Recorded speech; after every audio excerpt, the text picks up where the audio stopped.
হরে Krishna deer devotees, সকলকে সুস্বাগতম।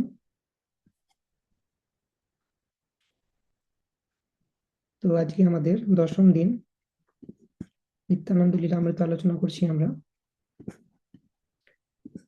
তো ভক্তিবিনোদ ঠাকুরের বিরচিত নদিয়া গদ্রুমে নিত্যানন্দ মহাজন কীর্তনের মাধ্যমে আমরা স্টার্ট করব।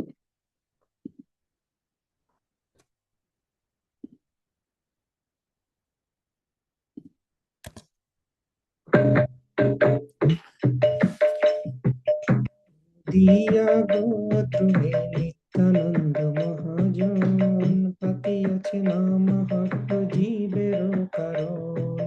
নদিয়া গদ্রুমে নিত্যানন্দ মহাজন, পাতিয়াছে নাম হট্ট জীবের কারণ।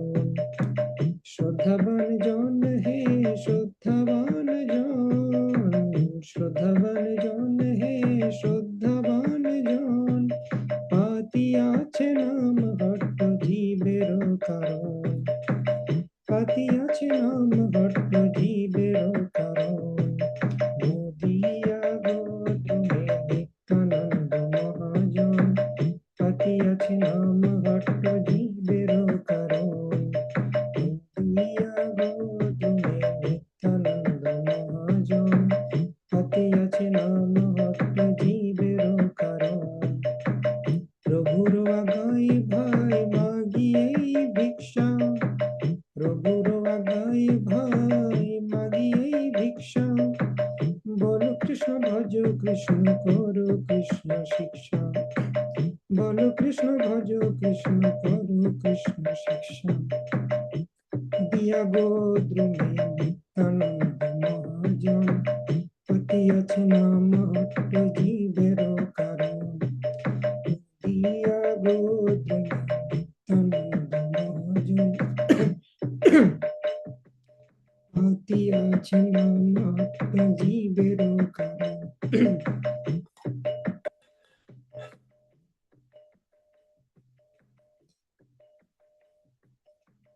অপরাধ শূন্য হয়ে লহ কৃষ্ণ নাম, অপরাধ শূন্য হয়ে লহ কৃষ্ণ নাম। কৃষ্ণ মাতা কৃষ্ণ পিতা কৃষ্ণ ধন প্রাণ, কৃষ্ণ মাতা কৃষ্ণ পিতা কৃষ্ণ ধন প্রাণ। দিয়া গদ্রুমে নিত্যানন্দ মহাজন, পাতিয়াছে নাম হট্ট জীবের কারণ। নদিয়া গদ্রুমে নিত্যানন্দ মহাজন, পাতিয়াছে নাম হট্ট জীবের কারণ। কৃষ্ণের সংসার করো ছাড়িও না চার, কৃষ্ণের সংসার করো ছাড়িও না চার। জীবে দয়া কৃষ্ণ নাম সর্বধর্ম সার, জীবে দয়া কৃষ্ণ নাম সর্বধর্ম সার। দিয়া গদ্রুমে নিত্যানন্দ মহাজন, পাতিয়াছে নাম হট্ট জীবের কারণ। দিয়া গদ্রুমে নিত্যানন্দ মহাজন, পাতিয়াছে নাম হট্ট জীবের কারণ। নদিয়া গদ্রুমে নিত্যানন্দ মহাজন, পাতিয়াছে নাম হট্ট জীবের কারণ।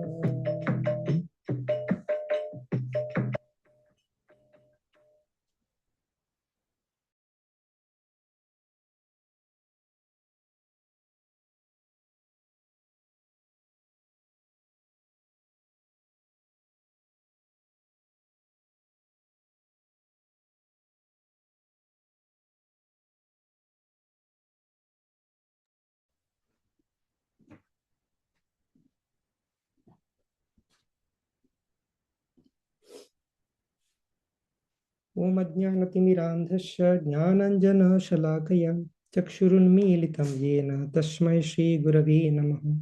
श्रीचैतन्यमनोभीष्टं स्थापितं येन भूतले स्वयं रूप कदा मह्यं ददाति स्वपदान्तिकं। वन्देऽहं श्रीगुरो श्रीयुतपदकमलं श्रीगुरून् वैष्णवांश्च। श्रीरूपं साग्रजातं सहगण रघुनाथान्वितं तं सजीवं साद्वैतं सावधूतं परिजनसहितं कृष्णचैतन्यदेवं श्री राधा कृष्ण पादान सहगन ललिता श्री विशाखान्वितांश्च नम ओं विष्णुपादाय कृष्णपृष्ठाय भूतले श्रीमते भक्तिवेदांत स्वामी निति नामिने नमस्ते सारस्वते देवे गौरवाणी प्रचारिणे निर्विशेष शून्यवादी पाश्चात्य देश तारिणे वाञ्छाकल्पतरुभ्यश्च कृपा सिन्धुभ्य एव च पतितानं पावनेभ्यो वैष्णवेभ्यो नमो नमः नमो महावदन्याय कृष्णप्रेम प्रदायते कृष्णाय कृष्णचैतन्य नाम्ने गौरत्विषे नमः पञ्चतत्त्वात्मकं कृष्णं भक्तरूपस्वरूपकं भक्तावतारं भक्ताख्यं नमामि भक्तशक्तिकम् हे कृष्ण करुणा सिंधो दीनबंधो जगत्पते गोपेश गोपिका कांत राधा कांत नमोस्तुते तप्त कांचन गौरांगी राधे वृंदावनेश्वरी वृषभानुसुते देवी प्रणमामि हरिप्रिये नीलाचल निवासाय नित्याय परमात्मने बलभद्र सुभद्राभ्यां जगन्नाथाय ते नमः जय श्री कृष्ण चैतन्य प्रभु नित्यानंद श्री अद्वैत गदाधर शिवासादि गौर भक्त वृंद हरे कृष्णा कृष्णा कृष्णा हरे हरे हरे राम राम राम हरे हरे हरे कृष्णा। তো আমরা চৈতন্য ভাগবতের অন্তলীলা চ্যাপ্টার 5 আলোচনা করছি। তো যেখানে চৈতন্য মহাপ্রভু তিনি গৌড় দেশ থেকে আবার নীলাচলে প্রত্যাবর্তন করছেন এবং সেই জার্নিতে চৈতন্য মহাপ্রভু বিভিন্ন ভক্তদের গৃহে ভ্রমণ করেছিলেন, ভিজিট করেছিলেন এবং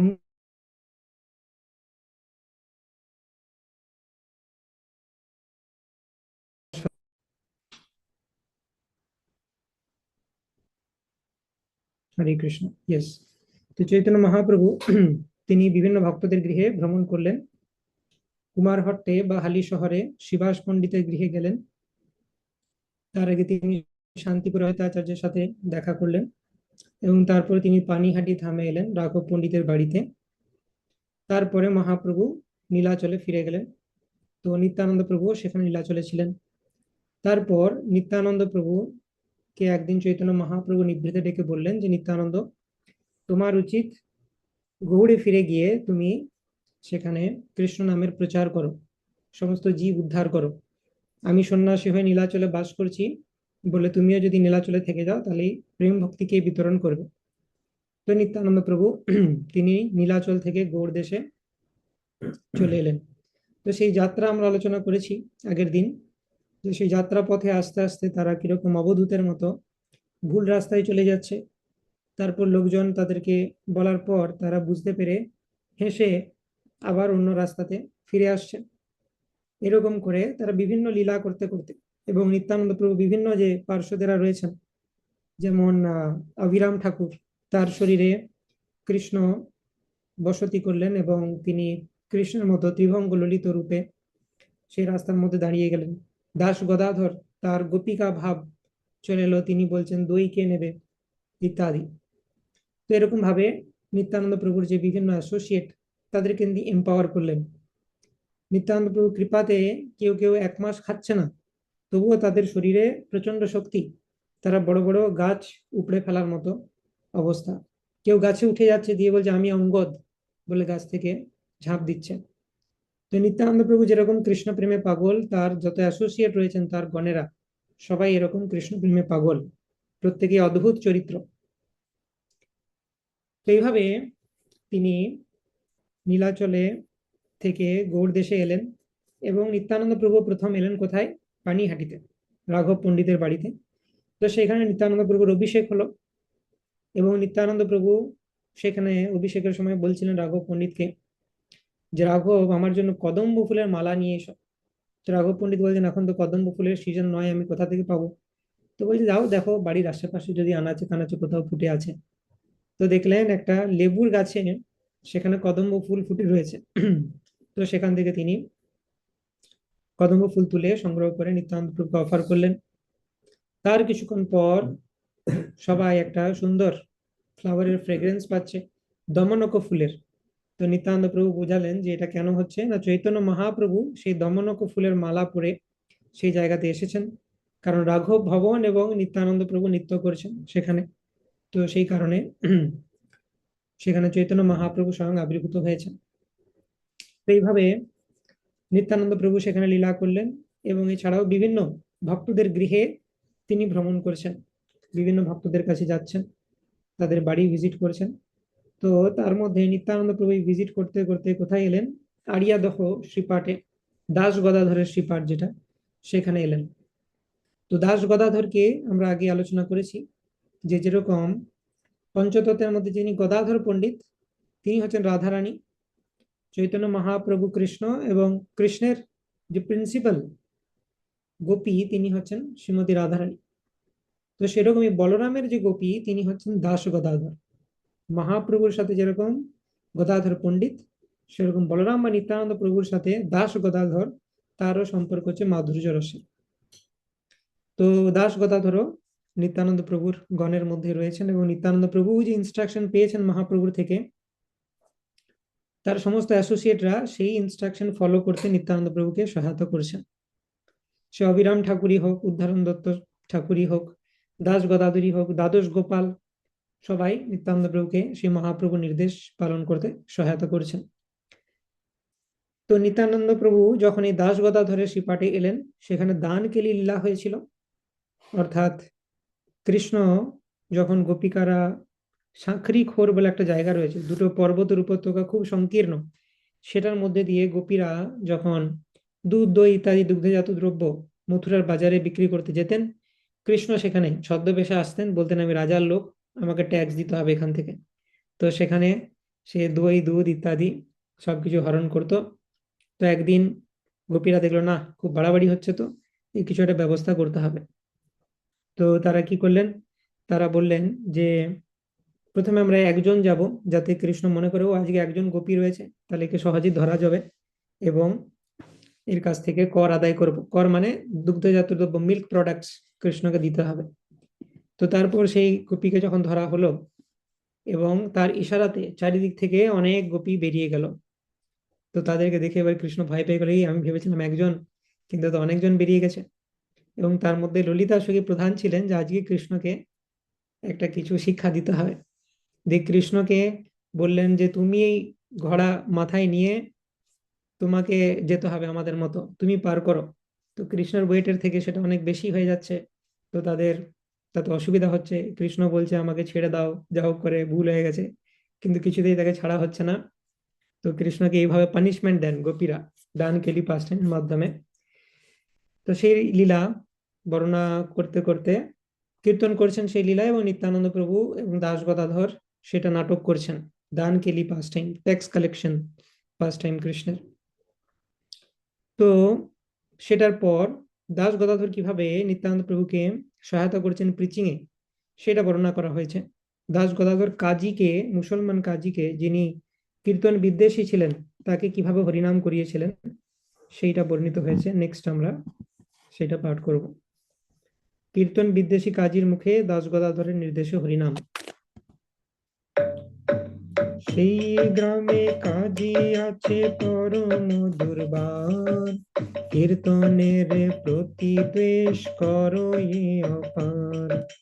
পরানন্দে মত্ত গদাধর মহাশয়, নিশা ভাগে গেলা সেই কাজীর আলয়। যে কাজের ভয়ে লোক পলায় অন্তরে, নির্ভয়ে চলিলা ভয়ে লোক, নির্ভয়ে চলিলা নিশা ভাগে তার ঘরে। তো সেই গ্রামে একজন কাজী রয়েছেন, মুসলিম কাজী। তো সেই কাজী হচ্ছে কীর্তনের প্রতি তার দ্বেষ রয়েছে, কীর্তন পছন্দ করেন না।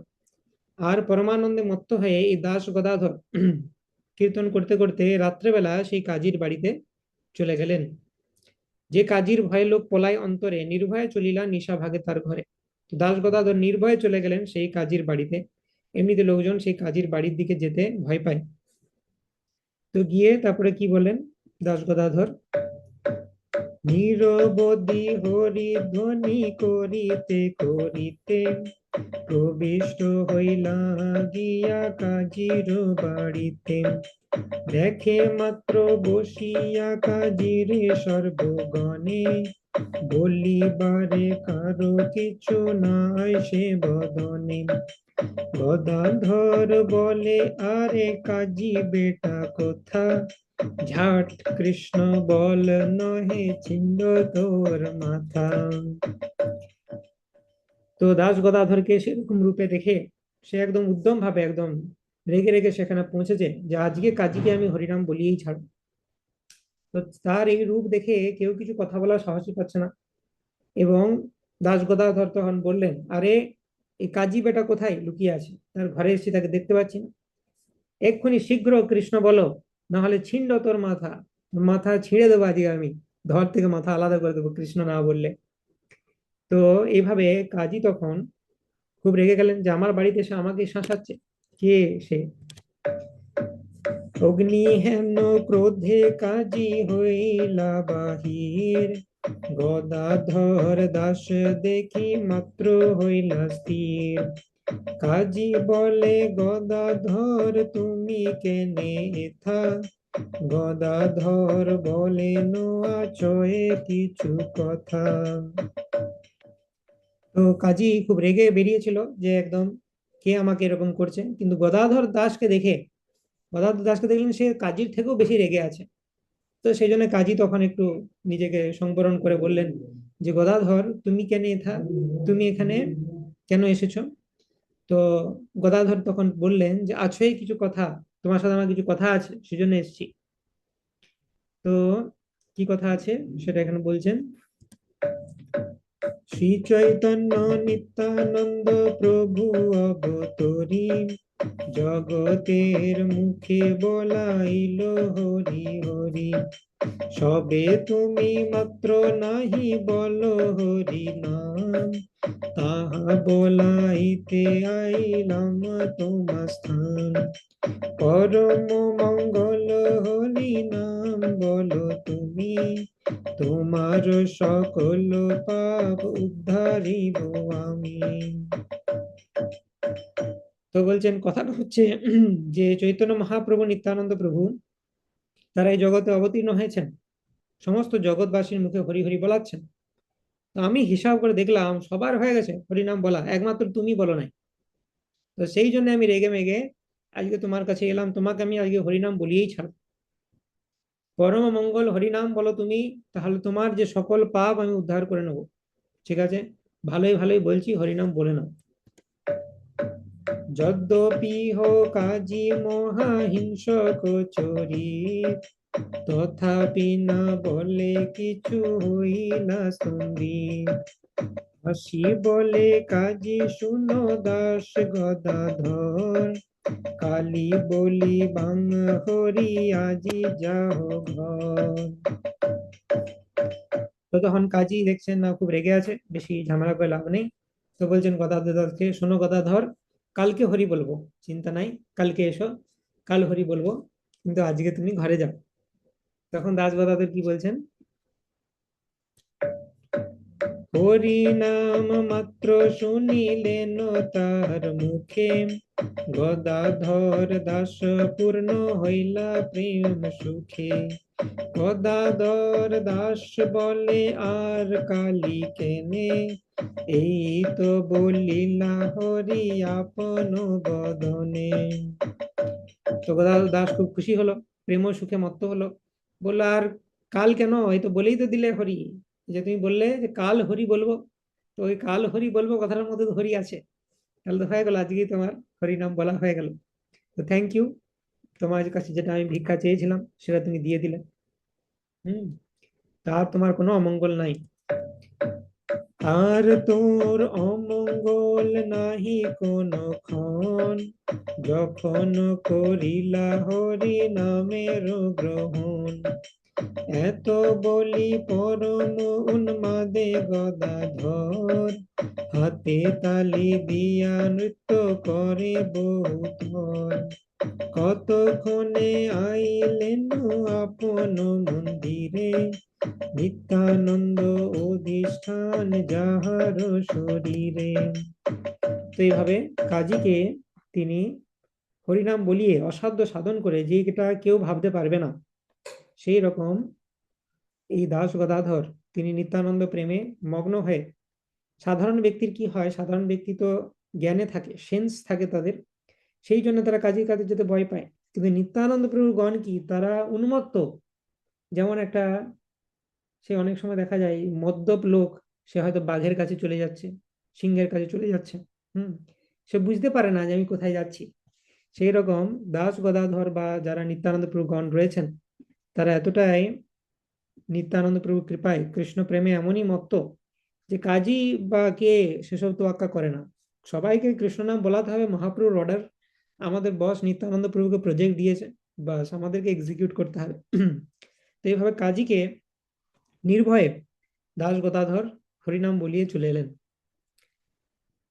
তো এটা হচ্ছে গদাধর দাসের মহিমা। তার শরীরে নিত্যানন্দ অধিষ্ঠান, মানে নিত্যানন্দ প্রভু সেই গদাধর দাসের শরীরে বিরাজ করেছিলেন, সেই জন্য তার এত শক্তি যে কাজীকে হরিনাম বলিয়ে এলেন। হেন মত গদাধর দাসের মহিমা, চৈতন্য পার্ষদ মধ্যে যাহার গণনা, যে কাজীর বাতাস লয় সাধু জনে, পাইলেই মাত্র জাতি লয় সেই ক্ষণে, হেন কাজী দুর্বার দেখিলে জাতি লয়, হেন জনে কৃপা দৃষ্টি কইলা মহাশয়, হেন জন পাশরিল সব হিংসা ধর্ম, ইহারে সে বলি কৃষ্ণ আবেশের ধর্ম। তো যে কাজী এতটাই মানে পাপী ছিল, তার গায়ের বাতাস পর্যন্ত সাধুজনরা অ্যাভয়েড করে চলতো, তাকে উপর এত কৃপা হলো নিত্যানন্দ প্রভুর এবং দাস গদাধরের, সে সমস্ত এই একবার যে হরিনাম বলেছে তাতে কিন্তু সে সমস্ত হিংসা ধর্ম ছেড়ে দিল, এবং তার মধ্যে অনেক পরিবর্তন দেখা গেল সে কাজীর মধ্যে। তো এগুলো হচ্ছে কৃষ্ণ আবেশের কর্ম, দাস গদাধর মতো শুদ্ধ কৃষ্ণ ভক্তের প্রভাব। সত্য কৃষ্ণ ভাব হয় যাহার শরীরে, অগ্নি সর্বব্যাঘ্র তারে লঙ্ঘিতে না পারে। তো এরকম সত্যিকারের যে সাধু হবে, হ্যাঁ, সেই রকম কৃষ্ণ প্রেম যার মধ্যে থাকবে, তাকে অগ্নি, আগুনে, সাপে, ব্যাঘ্রতে কিছু করতে পারবে না। যেমন প্রহ্লাদ মহারাজকে দেখেছি, অগ্নিতে তাকে পোড়াতে পারেনি। হরিদাস ঠাকুর, তিনি ফুলিয়াতে সেই গুহায় সাপের সাথে থাকতেন, কিন্তু সাপ তাকে কিছু করতো না। তো সেরকম আরেকজন পার্ষদ রয়েছেন, গৌর পার্ষদ, তিনি হচ্ছেন মুরারি চৈতন্য, সারঙ্গ মুরারি ঠাকুরের শিষ্য। তো তিনি বাঘের উপর চেপে ঘুরতেন, বাঘ তাকে কিছু করতো না। তো এটা হচ্ছে চৈতন্য পার্ষদদের মহিমা, নিত্যানন্দ পার্ষদদের মহিমা। ব্রহ্মাদির অভীষ্ট যে সব কৃষ্ণ ভাব, গোপীগণে ব্যক্ত সে সকল অনুরাগ, ইঙ্গিতে সেসব ভাব নিত্যানন্দ রায় দিলেন সকল প্রিয় গণের কৃপায়, ভজ ভাই হেন নিত্যানন্দের চরণ, যাহার প্রসাদে পাই চৈতন্য শরণ। তো এটা হচ্ছে নিত্যানন্দপুর কৃপা। আমরা ডিজার্ভ করি না, কিন্তু সেই গোপী ভাব, গোপী প্রেম, উচ্চতর কৃষ্ণ প্রেম আমাদেরকে অকাতরে দান করেছেন নিত্যানন্দ প্রভু, এবং সেটা তিনি দাস গদাধরের মাধ্যমে দেখাচ্ছেন যে কিরকম শক্তি প্রদান করেছেন। হুম। তো এটা হলো দাস গদাধরের লীলা। এরপরে মহাপ্রভু, মানে নিত্যানন্দ প্রভু বিভিন্ন জায়গায় ডিভোটিসের বাড়ি ভ্রমণ করেছেন। তিনি নবদ্বীপে আসবেন এবং নবদ্বীপে একজন ব্রাহ্মণ দস্যু রয়েছেন, তাকে উদ্ধার করবেন। তো সেই লীলা আমরা পাঠ করব। তার আগে যেহেতু আমরা দাস গদাধর নিয়ে চর্চা করলাম মারিয়া দহসী পাঠে, তার সম্বন্ধে আর একটু আমরা জেনে নিই। তো কিছু কিছু লীলা অলরেডি আমরা আলোচনা করেছি। হুম। তো দাস গদাধর হচ্ছেন নিত্যানন্দ প্রভু পার্ষদ, এবং আড়িয়াদহে তার শ্রীপাঠ রয়েছে। তিনি প্রথমে যখন মহাপ্রভু সন্ন্যাস গ্রহণ করলেন, তিনি মহাপ্রভুর সাথে নীলাচলেই থাকতেন। তারপর মহাপ্রভু যখন নিত্যানন্দ প্রভুকে নির্দেশ দিলেন তুমি গৌড়ে গিয়ে প্রচার করো, নিত্যানন্দ প্রভু তার পুরো টিম নিয়ে চলে এলো। সেই টিমের মধ্যে দাস গদাধর ছিলেন, কিন্তু দাস গদাধর মাধুর্য রসের সেবক নিত্যানন্দ প্রভুর। হুম।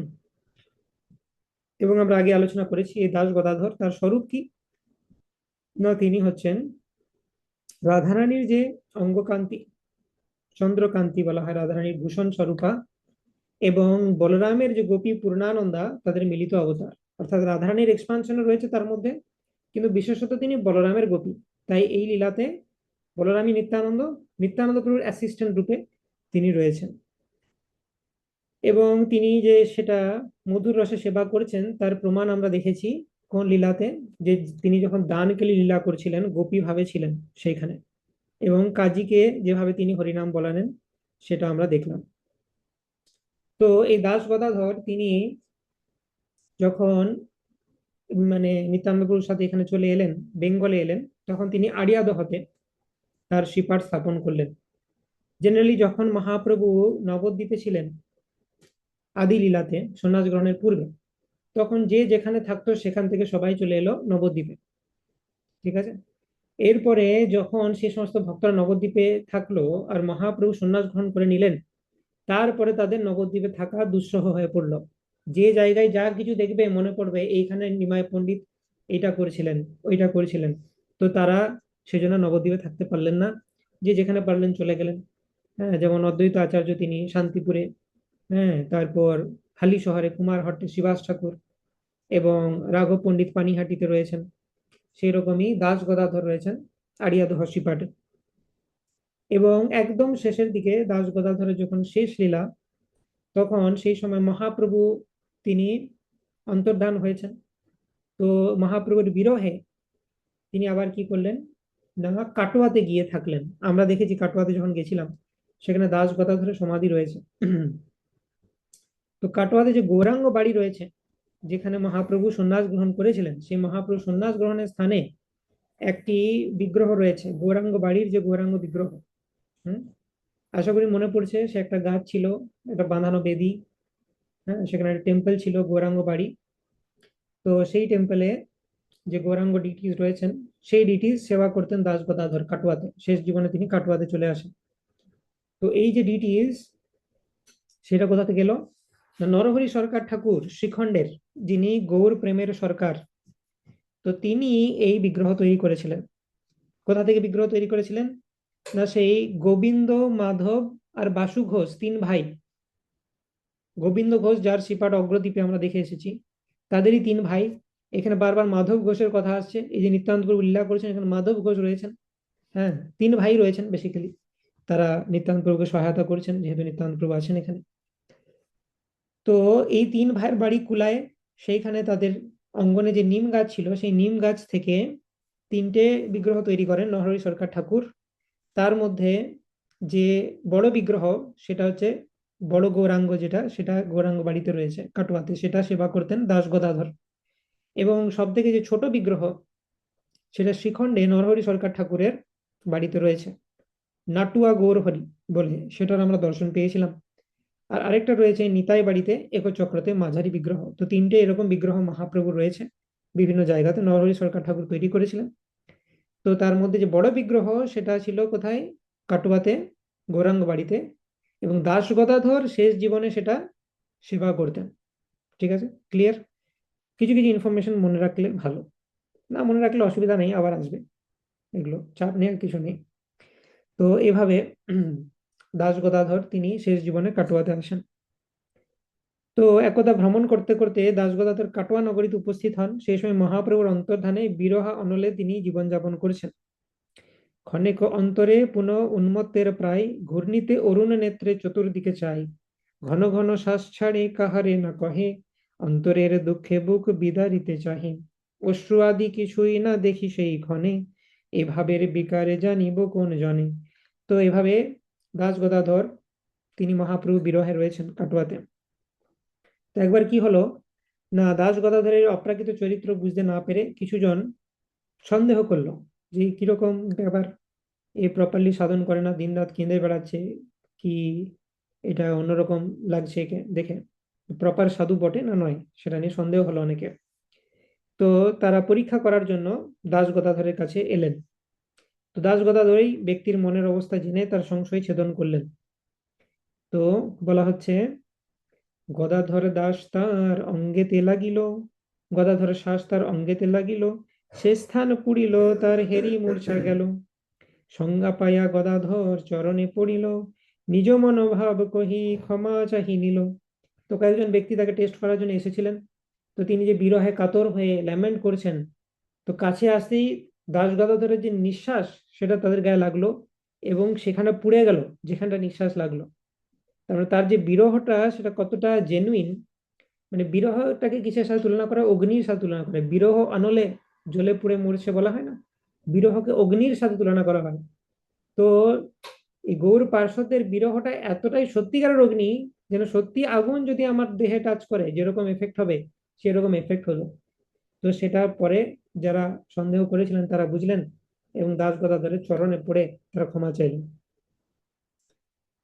তো এখন এই দাস গদাধর আর গদাধর পণ্ডিত দুজনের নামই গদাধর, তো তাদের মধ্যেও কিন্তু খুব ভালো সম্পর্ক ছিল।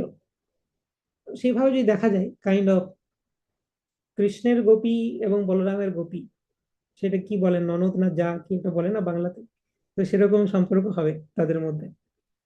তো গদাধর পণ্ডিত গোস্বামী এবং দাস গদাধরের আন্তরিক গাঢ় সখ্য ভাব ছিল। গদাধর পণ্ডিত গোস্বামী তাহার শেষকালে অন্তিম অবস্থা আসন্ন হওয়ার পূর্বে দাস গদাধরকে জানাবার প্রতিজ্ঞা করেছিল। গদাধর পণ্ডিত মানে যিনি নীলাচলে মহাপ্রভুর সাথে আছেন টোটা গোপীনাথ, তিনি এই দাস গদাধর মানে নিত্যানন্দ প্রভুর অ্যাসোসিয়েট, এনাকে বলেছিলেন যে চিন্তা করো না, আমি চলে যাবার আগে তোমাকে জানাবো। চলে যাবো মানে গোলকে যাওয়ার কথা হচ্ছে এখানে। গদাধর পণ্ডিত বলেছিলেন দাস গদাধরকে যে আমি চলে যাবার আগে তোমাকে জানাবো। আর মহাপ্রভু যখন অন্তর্হিত হন, তারপর শ্রীনিবাস আচার্য মহাপ্রভুকে দেখার জন্য আসেন। শ্রীনিবাস আচার্য পুরীতে পৌঁছেই জানতে পারেন মহাপ্রভু অন্তর্হিত হয়েছেন। ঠিক আছে, তো তারপর তিনি তো একদম বিশাল ক্রন্দন করতে থাকেন। তো সবাই মিলে কি বলা হয় তাকে, যে গদাধর পণ্ডিতের কাছে যাও। ঠিক আছে, গদাধর পণ্ডিতের কাছে তুমি যাও। তো শ্রীনিবাস আচার্য গদাধর পণ্ডিতের কাছে গেলেন, বললেন আপনার কাছে আমি ভাগবত পড়বো। তো গদাধর পণ্ডিত বলছেন দেখো, মহাপ্রভুর সাথে ভাগবত যখন পড়তাম তখন আমরা এত ক্রন্দন করতাম যে ভাগবতের সব কালি মুছে গেছে, তো তুমি গৌড়ে যাও, সেখান থেকে নতুন ভাগবত নিয়ে এসো, তাহলে আমি পড়ব। তো সেই সময় তাকে বলে দিয়েছিলেন, একটা প্রহেলি বলেছিলেন, মানে কি বলবো হিয়ালি টাইপের প্রহেলি বলেছিলেন। তো গদাধর পণ্ডিত শ্রীনিবাস আচার্যকে বলছেন, দাস গদা ধরে এক কহিও প্রহেলি, মিতাকে কহিও মিতা যাবেন ও বাড়ি। মানে গদাধর পণ্ডিত শ্রীনিবাস আচার্যকে বলছেন দাস গদাধরকে আমার একটা মেসেজ পৌঁছে দিবে যে মিতাকে কহিও মিতা যাবেন ও বাড়ি। মিতা মানে কি, মিত্র কথা মানে হচ্ছে বন্ধু, সেটারই ফিমেল ফর্মকে বলা হচ্ছে মিতা। তো দাস গদাধর আর গদাধর পণ্ডিত তারা দুজনেই তাদের স্বরূপে কিন্তু রাধারানী এবং পূর্ণানন্দা গোপী। তো তারা যেহেতু পরস্পরের সখী, সেজন্য বলছেন মিতাকে কহিও, মানে আমার সখীকে বলো যে মিতা মানে আমি যাবেন ও বাড়ি, এ বাড়িতে থেকে আমি ও বাড়ি যাব, মানে গোলক বৃন্দাবনে আমি চলে যাব এরপরে। সেই মেসেজটা শ্রীনিবাস আচার্যকে দিয়ে পাঠিয়েছিলেন। আচ্ছা, তো আমি একটা জিনিস জিজ্ঞাসা করিনি যে এখনো পর্যন্ত স্টোরিটা ক্লিয়ার, অনেকগুলো নাম আসছে, নরহরি সরকার ঠাকুর, শ্রীনিবাস আচার্য, দাস গদাধর। তো কোনো জায়গায় কোনো কনফিউশন থাকলে বলতে পারো, আই ক্যান রিপিট কোনো জায়গাটা যদি বুঝতে অসুবিধা হচ্ছে।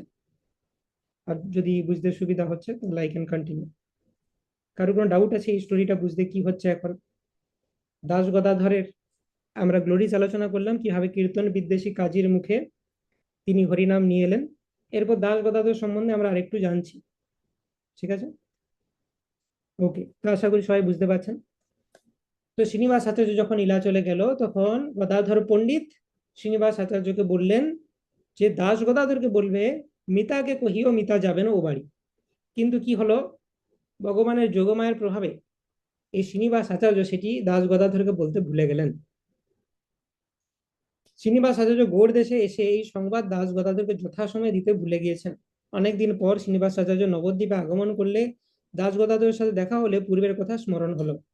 অনেকদিন পর নবদ্বীপে তাদের দেখা হয়েছে, দিয়ে মনে পড়েছে হিরে আমাকে তো গদাধর পণ্ডিত বলেছিল দাস গদাধরকে এই মেসেজটা দিতে। তো শ্রীনিবাস আচার্য অত এটাতে কেয়ার করেননি, উনি আবার ভগবানের যোগমায়ার প্রভাবেই উনি বুঝতে পারেননি যে কি বলতে চাইছে সেটার মাধ্যমে। হুম তো তখন দাস গদাধরকে বললেন যে প্রভু, এই গদাধর প্রভু মানে গদাধর পণ্ডিত প্রভু আমাকে একটা মেসেজ দিয়েছিলেন আপনাকে দেওয়ার জন্য, আমি সেটা আপনাকে দিতে ভুলে গেছিলাম। তো এখন আপনাকে বলছি, উনি বলেছিলেন মিতাকে কহিও মিতা যাবে না ও বাড়ি। এ কথা শ্রবণ করা মাত্রই দাস গদাধর ভূমিতে পড়ে গড়াগড়ি দিয়ে রোদন করতে লাগলেন। বহুক্ষণ পর বাহ্য দশা পেয়ে দাস গদাধর বললেন যে আজ 4 দিন গত হলো গদাধর পণ্ডিতের অপ্রকটের সংবাদ পেয়েছি। মানে 4 দিন হলো গদাধর পণ্ডিত ও বাড়ি চলে গেছেন। তো 4 দিন আগে সেটা হয়েছে, তুমি যদি আমাকে এই খবরটা একটু আগে দিতে, যখন গদাধর পণ্ডিত তোমাকে বলেছিল, তাহলে আমি গিয়ে একবার দেখা করে আসতাম তার সাথে। তো এইভাবে তিনি ল্যামেন্ট করতে লাগলেন আর প্রচন্ড রাগ করলেন শ্রীনিবাস আচার্যের প্রতি, যে তুমি আমার সখীর সাথে শেষ দেখাটাও করতে দিলে না। একথা বলে দাস গদাধর বাসায় চলে গেলেন। শ্রীনিবাস নিজেকে মহা অপরাধী জেনে অন্ন জল পরিত্যাগ করে গঙ্গা তটে মহাপ্রভুর ঘাটের নিকটে পড়ে গড়াগড়ি দিয়ে রোদন করতে লাগলেন। দাস গদাধর রেগে চলে গেছেন, আমি একটা এত বড় ভুল করে ফেলেছি, মহাপ্রভুর 2জন এত অন্তরঙ্গ পার্ষদ, তাদের মধ্যে আমাকে একটা কমিউনিকেশন করার সেবা দিয়েছিল, কত ইম্পর্টেন্ট, আর এতটাই ইম্পর্টেন্ট যে আর দেখা হবে না তার সাথে আর কোনোদিন, আর আমি সেইটুকু সেবা ভালো করে করতে পারলাম না। তো তিনি নিজেকে খুব মানে সেটার জন্য অনুশোচনা করছেন, অন্ন জল ত্যাগ করে আমার বেঁচে থাকাই উচিত নয়। একই তো তিনি ভাবছেন আমি অপয়া, আমি যেদিকে যাচ্ছি সাগর শুকিয়ে যায়। হুম মানে আমি গেলাম পুরীতে মহাপ্রভুকে দর্শন করতে, মহাপ্রভু চলে গেলেন। আমি গদাধর পণ্ডিতের কাছে ভাগবত পড়ার জন্য গেলাম, গৌড় থেকে পুঁথি নিয়ে ফিরছি, পুরীতে ঢুকে শুনছি তিনি চলে গেলেন। তো এইভাবে তিনি ভাবলেন আমার বেঁচে থাকার কোনো দরকার নেই, অন্ন জল ত্যাগ করে গঙ্গার ঘাটে রোদন করতে লাগলেন। তখন যেহেতু এটা নবদ্বীপে হচ্ছে ঘটনাটা, মহাপ্রভুর যে সহধর্মিনী বিষ্ণুপ্রিয়া দেবী, মহাপ্রভুর শক্তি, তো বিষ্ণুপ্রিয়া দেবী ইন্টারভিন করেন এবং দাস গদাধরকে বোঝান, দেখো বাচ্চা ছেলে, ও ভুলে গেছে, ওকে ক্ষমা করে দাও, ওর প্রতি রাগ করো না। হ্যাঁ, আর এটা নিশ্চয়ই ভগবানের লীলা। তো ওর মতো একজন ব্যক্তি একটা ইম্পর্টেন্ট মেসেজ দিয়ে ভুলে গেছে, তো কি আর করবে, এটা ভগবানের লীলা, মেনে নিয়ে ওকে ক্ষমা করে দাও। তো এইভাবে বিষ্ণুপ্রিয়া দেবীর উক্তি শ্রবণ করে দাস গদাধর শ্রীনিবাসের প্রতি সদয় হলেন। তারপর শ্রীনিবাসকে ডেকে আনা হলো। বিষ্ণুপ্রিয়া দেবী শ্রীনিবাসকে বললেন, তুমি দাস গদাধরের চরণে দণ্ডবত প্রণতি করে ক্ষমা প্রার্থনা করো। শ্রীনিবাস আচার্য তখন দাস গদাধরের চরণে পতিত হয়ে ক্ষমা প্রার্থনা করলেন। আর গদাধর দাসও শ্রীনিবাস আচার্যকে তুলে আলিঙ্গন করে বললেন, শ্রীকৃষ্ণ চৈতন্য মহাপ্রভু তোমার হৃদয়ে সর্বদা স্ফুরিত হোক। তো এইভাবে দাস গদাধরের কৃপা লাভ করে শ্রীনিবাস উপস্থিত সমস্ত গৌর পার্ষদগণের চরণে দণ্ডবত প্রণতি নিবেদন করে সকলের চরণ রেণু মস্তকে ধারণ করলেন। তারপর প্রসাদান্ন এনে সকলকে পরিবেশন করলেন। গৌর ভক্তগণের সঙ্গে তথায় কয়েকদিন অতিবাহিত করে গৌর ভাব বিরহ তরঙ্গ দর্শন করলেন। এইভাবে হম এইভাবে শ্রীনিবাস আচার্য জাজিগ্রাম থেকে কাটোয়ায় এসে প্রেমাবেশে শ্রী গৌরাঙ্গের দর্শন করে নতিস্তুতি করে দাস গদাধর দর্শনের জন্য তার স্থানে গমন করলেন। কাটোয়াতে দাস গদাধর সেই বিগ্রহকে সেবা করছেন, সেটা দর্শন করলেন শ্রীনিবাস আচার্য, এবং দাস গদাধরের সাথে দেখা হলো তার সেখানে কাটোয়াতে। আবার গদাধর নির্জন স্থানে গৌর বিরহ বিচ্ছেদে কাল যাপন করছেন, অন্ন জল ত্যাগ করে ধুলায় গড়াগড়ি দিয়ে মলিন দশা প্রাপ্ত হয়েছেন। শুধু মহাপ্রভু নয়, তখন নিত্যানন্দ প্রভু, শেষের দিকে নিত্যানন্দ প্রভু, অদ্বৈত আচার্য, এনারা সবাই চলে গেছেন। তো গদাধর পণ্ডিত চলে গেছেন। তো তাদের সবার এই পঞ্চতত্ত্বের বিরহে বেসিক্যালি দাস গদাধর সেখানে অতিবাহিত করেছেন কাটুয়াতে। তো শ্রীনিবাস আচার্যের সাথে আবার যখন দেখা হলো, তো দাস গদাধর শ্রীনিবাস আচার্যকে স্নেহ বসে আলিঙ্গন করলেন, দিয়ে বলতে লাগলেন যে আমি সব শুনেছি, তোমার বৃন্দাবনে যাওয়া, জীব গোস্বামীর কাছে তোমার পড়াশোনা, হ্যাঁ, গোপাল ভট্ট গোস্বামীর কাছে তুমি কিভাবে দীক্ষা নিলে, হ্যাঁ, নরোত্তমের সাথে তুমি সেখানে কিভাবে ছিলে, তুমি বন বিষ্ণুপুরে এলে, বই চুরি হলো, সব শুনেছি আমি। তো এইসব শুনে তার উপর অনেক কৃপা করলেন, তাকে আলিঙ্গন করলেন। হুম তো এইভাবে দাস গদাধর দীর্ঘ নিঃশ্বাস ত্যাগ করে কিছু সময় মৌন হয়ে রইলেন, এবং এরকম চলতে লাগলো। তারপর স্নেহাবেশে তিনি শ্রীনিবাসকে বললেন, নিজগণ সঙ্গে তুমি বৈষ্ণব ধর্মের প্রচার করবে, পরম দুর্লভ শ্রীকৃষ্ণ চৈতন্য মহাপ্রভু সংকীর্তন ভক্তগণ সঙ্গে তা নিরন্তর আস্বাদন করবে, অনেক লোক তোমার অনুগত হবে, তোমার বিবাহ সবার সম্মত, অতএব শীঘ্র বিবাহ করবে। এইভাবে বহু উপদেশ লাভের পর শ্রীনিবাস আচার্য দাস গদাধরকে প্রণতি নিবেদন করে জাজিগ্রামে ফিরে গেলেন। জাজিগ্রামে তিনি গোস্বামী গ্রন্থের অধ্যয়ন, অধ্যাপনা এবং প্রচারে ব্রতী হলেন। নরোত্তম দাস ঠাকুর নীলাচল দর্শনের পর গৌড় দেশে বিভিন্ন শ্রীপাঠ দর্শন করে কাটোয়াতে দাস গদাধরকে দর্শন করতে এলেন। তো নরোত্তম দাস ঠাকুরের সাথেও দেখা হয়েছিল। যদুনন্দন ঠাকুর নরোত্তমকে নিয়ে গুরুদেব দাস গদাধরের নিকট উপস্থিত হয়ে নরোত্তমের আগমন বার্তা তাকে জানালেন। নরোত্তম গদাধর দাসকে প্রণতি নিবেদন করলেন এবং গদাধর দাস নরোত্তম দাস ঠাকুরকে আলিঙ্গন করলেন এবং নেত্রজলে সিক্ত করলেন। তারপর নরোত্তমের নিকট বিভিন্ন বিষয় জিজ্ঞাসা করে তার মনোরথ সিদ্ধি হোক বলে তাকেও আশীর্বাদ করলেন। দাস গদাধরের বিরহ মহোৎসব বিভিন্ন স্থান হইতে কাটোয়ায় গৌরাঙ্গ প্রাঙ্গণে গৌর পার্ষদগণের আগমন হয়। তো গৌর পার্ষদগণের মধুর সংকীর্তন ধ্বনিতে কাটোয়া নগরী মুখরিত। দাস গদাধরের শিষ্য যদুনন্দন চক্রবর্তী তার গুরুদেবের বিরহ উৎসব 3 দিন ব্যাপী অনুষ্ঠান করেছিলেন। দাস গদাধরের যখন তিনি নিত্যলীলায় প্রবেশ করেন, তার শিষ্যরা সেটাকে 3 দিন ব্যাপী অনুষ্ঠান করেছিলেন। সপ্তমী, অষ্টমী, নবমী এই 3 দিন দাস গদাধরের তিরোভাব মহোৎসবে সমস্ত গৌড়ীয় মহান্তগণ উপস্থিত ছিলেন। কাটোয়ায় গৌরাঙ্গ প্রাঙ্গণে যে সংকীর্তন মহোৎসব হয়েছিল ত্রিভুবনে তার তুলনা নাই। এইভাবে শেষ জীবনটা দাস গদাধর কাটোয়াতে অতিবাহিত করেন। ওকে, তো সেই দাস গদাধরের শ্রীপাঠ হচ্ছে আড়িয়াদহ, যেটা আমরা দর্শন করার চিন্তা ভাবনা করছি। তো next let's complete this chapter. যে এইভাবে নিত্যানন্দ প্রভুর ভ্রমণ আলোচনা করছি আমরা। নিত্যানন্দ প্রভু দাস গদাধরের শ্রীপাঠে গেছিলেন আড়িয়াদহতে, তারপর তিনি নবদ্বীপে আসছেন সেখান থেকে।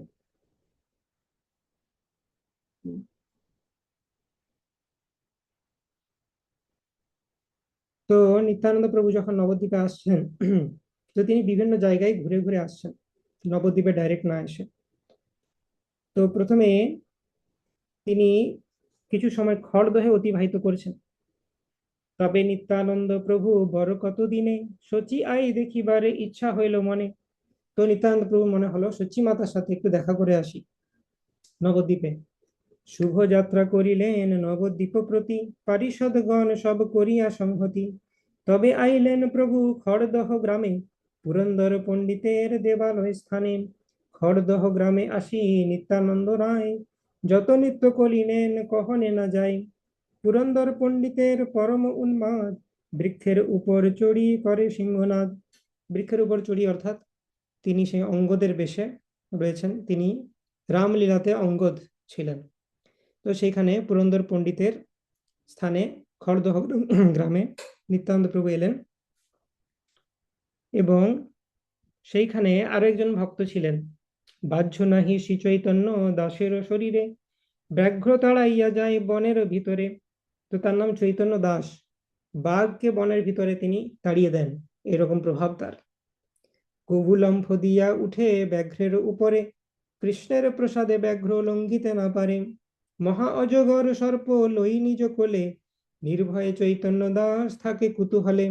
ব্যাঘ্রের সহিত খেলা খেলেন নির্ভয়, হেন কৃপা করে অবধূত মহাশয়। সেবক বৎসল প্রভু নিত্যানন্দ রায়, ব্রহ্মার দুর্লভ রস ইঙ্গিতে বুঝায়। তো এই চৈতন্য দাস সেখানে একজন ভক্ত ছিলেন। তো তার মহিমা বর্ণন করা হচ্ছে যে তিনি বাঘের সাথে খেলা করতেন, বাঘের পিঠে চেপে ঘুরতেন। মহা অজগর সাপ তাকে কিছু করতে পারতো না। তো ইনি একজন স্পেশাল ব্যক্তি যিনি নিত্যানন্দ প্রভু কৃপা প্রাপ্ত হয়েছিলেন। তো বেসিক্যালি এনার গুরুদেব ছিলেন সারঙ্গ মুরারি ঠাকুর। তিনি একজন চৈতন্য মহাপ্রভুর অন্তরঙ্গ পার্ষদ।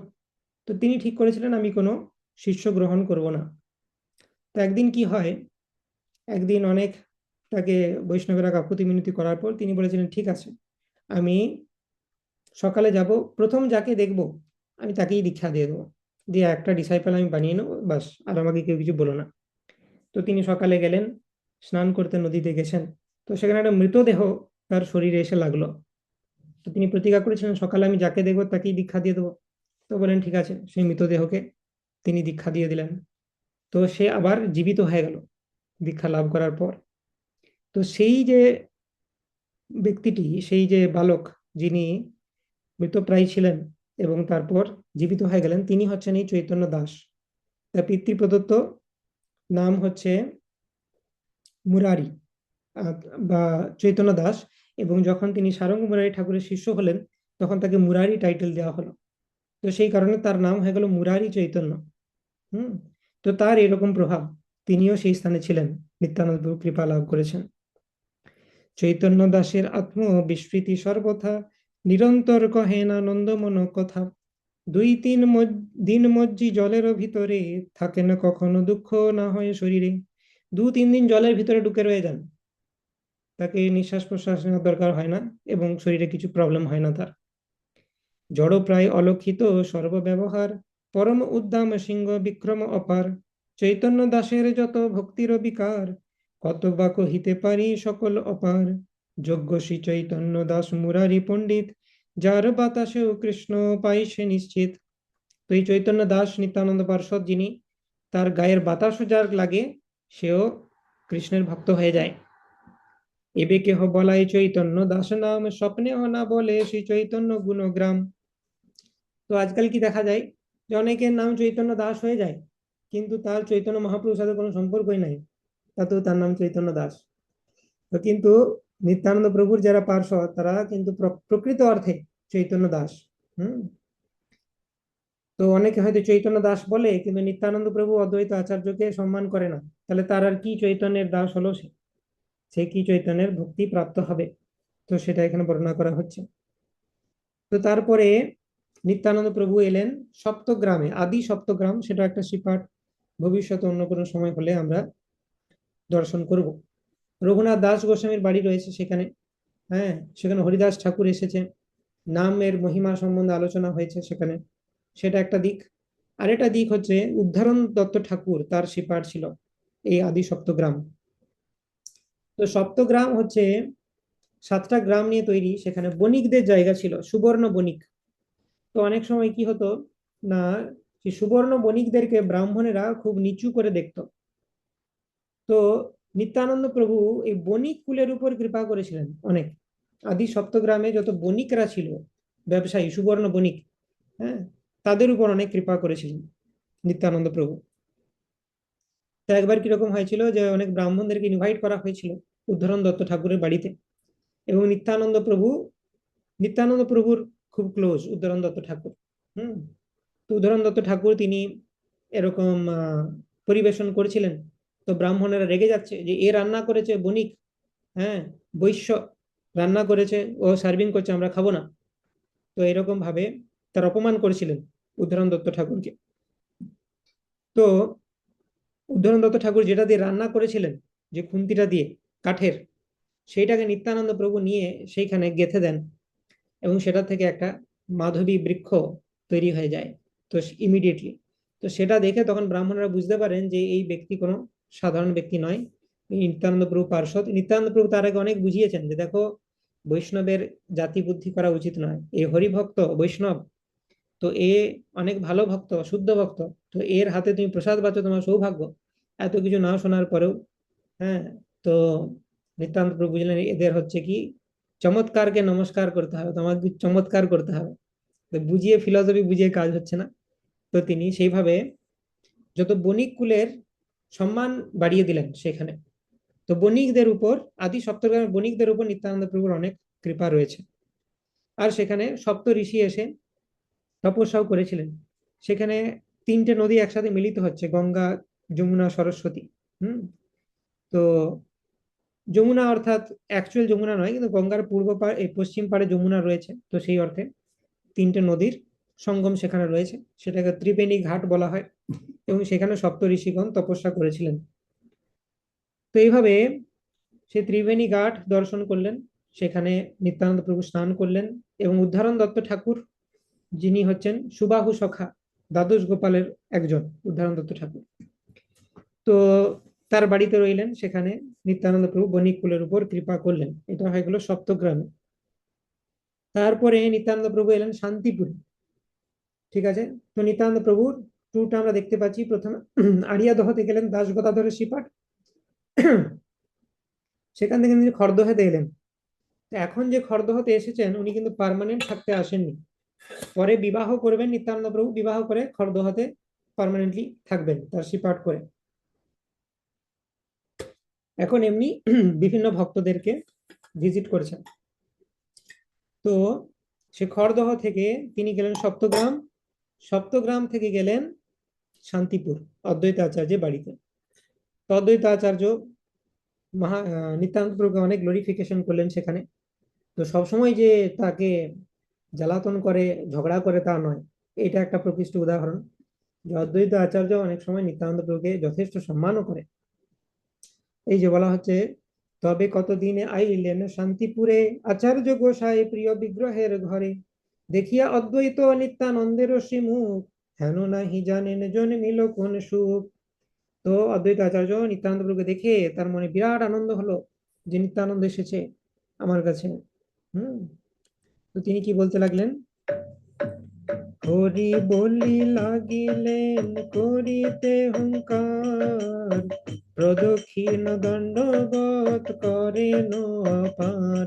হরি হরি বলতে লাগলেন, প্রদক্ষিণ করলেন, দণ্ডবত করলেন অদ্বৈত আচার্য নিত্যানন্দ প্রভুকে। নিত্যানন্দ স্বরূপ অদ্বৈত করি কোলে, সিঞ্চিলেন অঙ্গ তান প্রেমানন্দ জলে। দোহে দোহা দেখি বড় হইলা বিবশ, জন্মিল অনন্ত নির্বচনীয় রস। দোহে দোহা ধরি গড়ি যায়ন অঙ্গনে, দোহে চাহে ধরি বারে দোহার চরণে। কোটি সিংহ যিনি দোহে করে সিংহ নাম, সম্বরণ নহে দুই প্রভুর অনুমান। তো নিত্যানন্দ প্রভুকে তিনি দণ্ডবত করলেন, প্রণাম করলেন, হরি হরি বললেন, কোলে জড়িয়ে ধরে তাকে অশ্রু জলে অভিষিক্ত করলেন। হ্যাঁ, দুজনে দুজনকে দিকে বিবশ হয়ে গেলেন, এত আনন্দ, গড়াগড়ি যাচ্ছেন মাটিতে। হ্যাঁ, দুজনে দুজনের পা ছুঁইছেন এবং তারা চিৎকার হুঙ্কার করছেন, হরিনাম করছেন। এইভাবে তাদের যে আনন্দ সেটা ধরে রাখা যাচ্ছে না। তবে কতক্ষণে দুই প্রভু হইলা স্থির, বসিলেন এক স্থানে দুই মহাধীর, করজোর করিয়া অদ্বৈত মহামতি, সন্তোষে করেন নিত্যানন্দ প্রতিস্তুতি। তো এই কিছুক্ষণ পর তারা স্থির হলো, তারপর অদ্বৈত আচার্য হাত জড়ো করে নিত্যানন্দ প্রভুর প্রতি স্তুতি করতে লাগলেন। তুমি নিত্যানন্দ মূর্তি, নিত্যানন্দ নাম, মূর্তিমন্ত তুমি চৈতন্যের গুণ ধাম।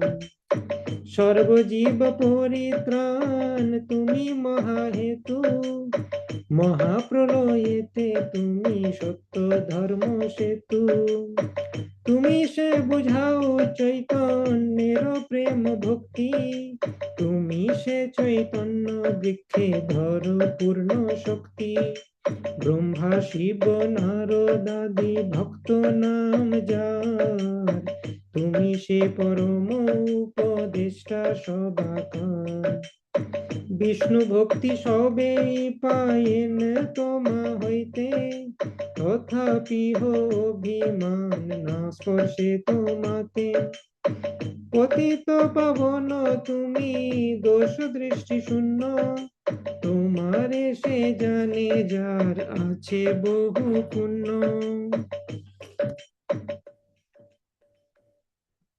অদ্বৈত আচার্য তিনি নিত্যানন্দ প্রভু স্তুতি করছেন যে তুমি হচ্ছে নিত্যানন্দ, তুমি নিত্য আনন্দেই রয়েছ, তোমার নাম যেরকম তোমার কার্যও সেরকম।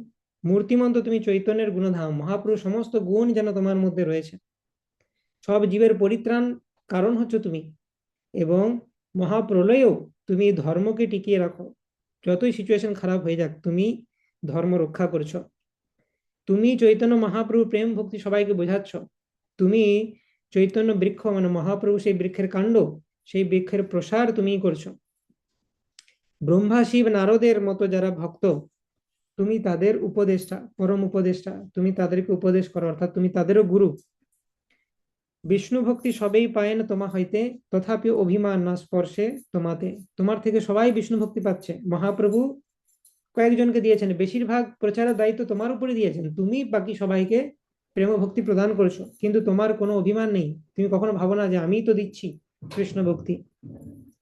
পতিত পাবন তুমি, দোষ দৃষ্টি নাই তোমার, তোমাকে যে জানে তার অনেক পুণ্য রয়েছে। সর্বযোগ্যময় এই বিগ্রহ তোমার, অবিদ্যা বন্ধন খণ্ডে স্মরণে যাহার। যদি তুমি প্রকাশ না করো আপনারে, তবে কার শক্তি আছে জানিতে তোমারে। তো সর্বযোগ্যময় বিগ্রহ, সমস্ত যজ্ঞের স্বরূপ হচ্ছে তুমি, অবিদ্যা খণ্ডন হয়ে যায় তোমাকে স্মরণ করলে। এগুলো কি কাকে বলছেন? অদ্বৈত আচার্য বলছেন নিত্যানন্দ প্রভুকে। তো নিত্যানন্দ স্তুতি অদ্বৈত আচার্য স্বয়ং করেছেন। তা আমাদের কাছে একটা সুযোগ যে এই ভার্সগুলো রিসাইট করলে ভগবান চৈতন্য মহাপ্রভু আমাদের উপর অত্যন্ত প্রসন্ন হবেন। কারণ আমরা এক নম্বর কারণ যে আমরা নিত্যানন্দপুর গ্লোরিফিকেশন করেছি, 2 নম্বর অদ্বৈত আচার্যের আমরা যে চরণ অনুসরণ করেছি, ওনার ফুটস্টেপস পদক্ষেপ অনুসরণ করে আমরা এটা করেছি। অক্রোধ পরানন্দ তুমি মহেশ্বর, সহস্র বদন আদি। Just give me a minute.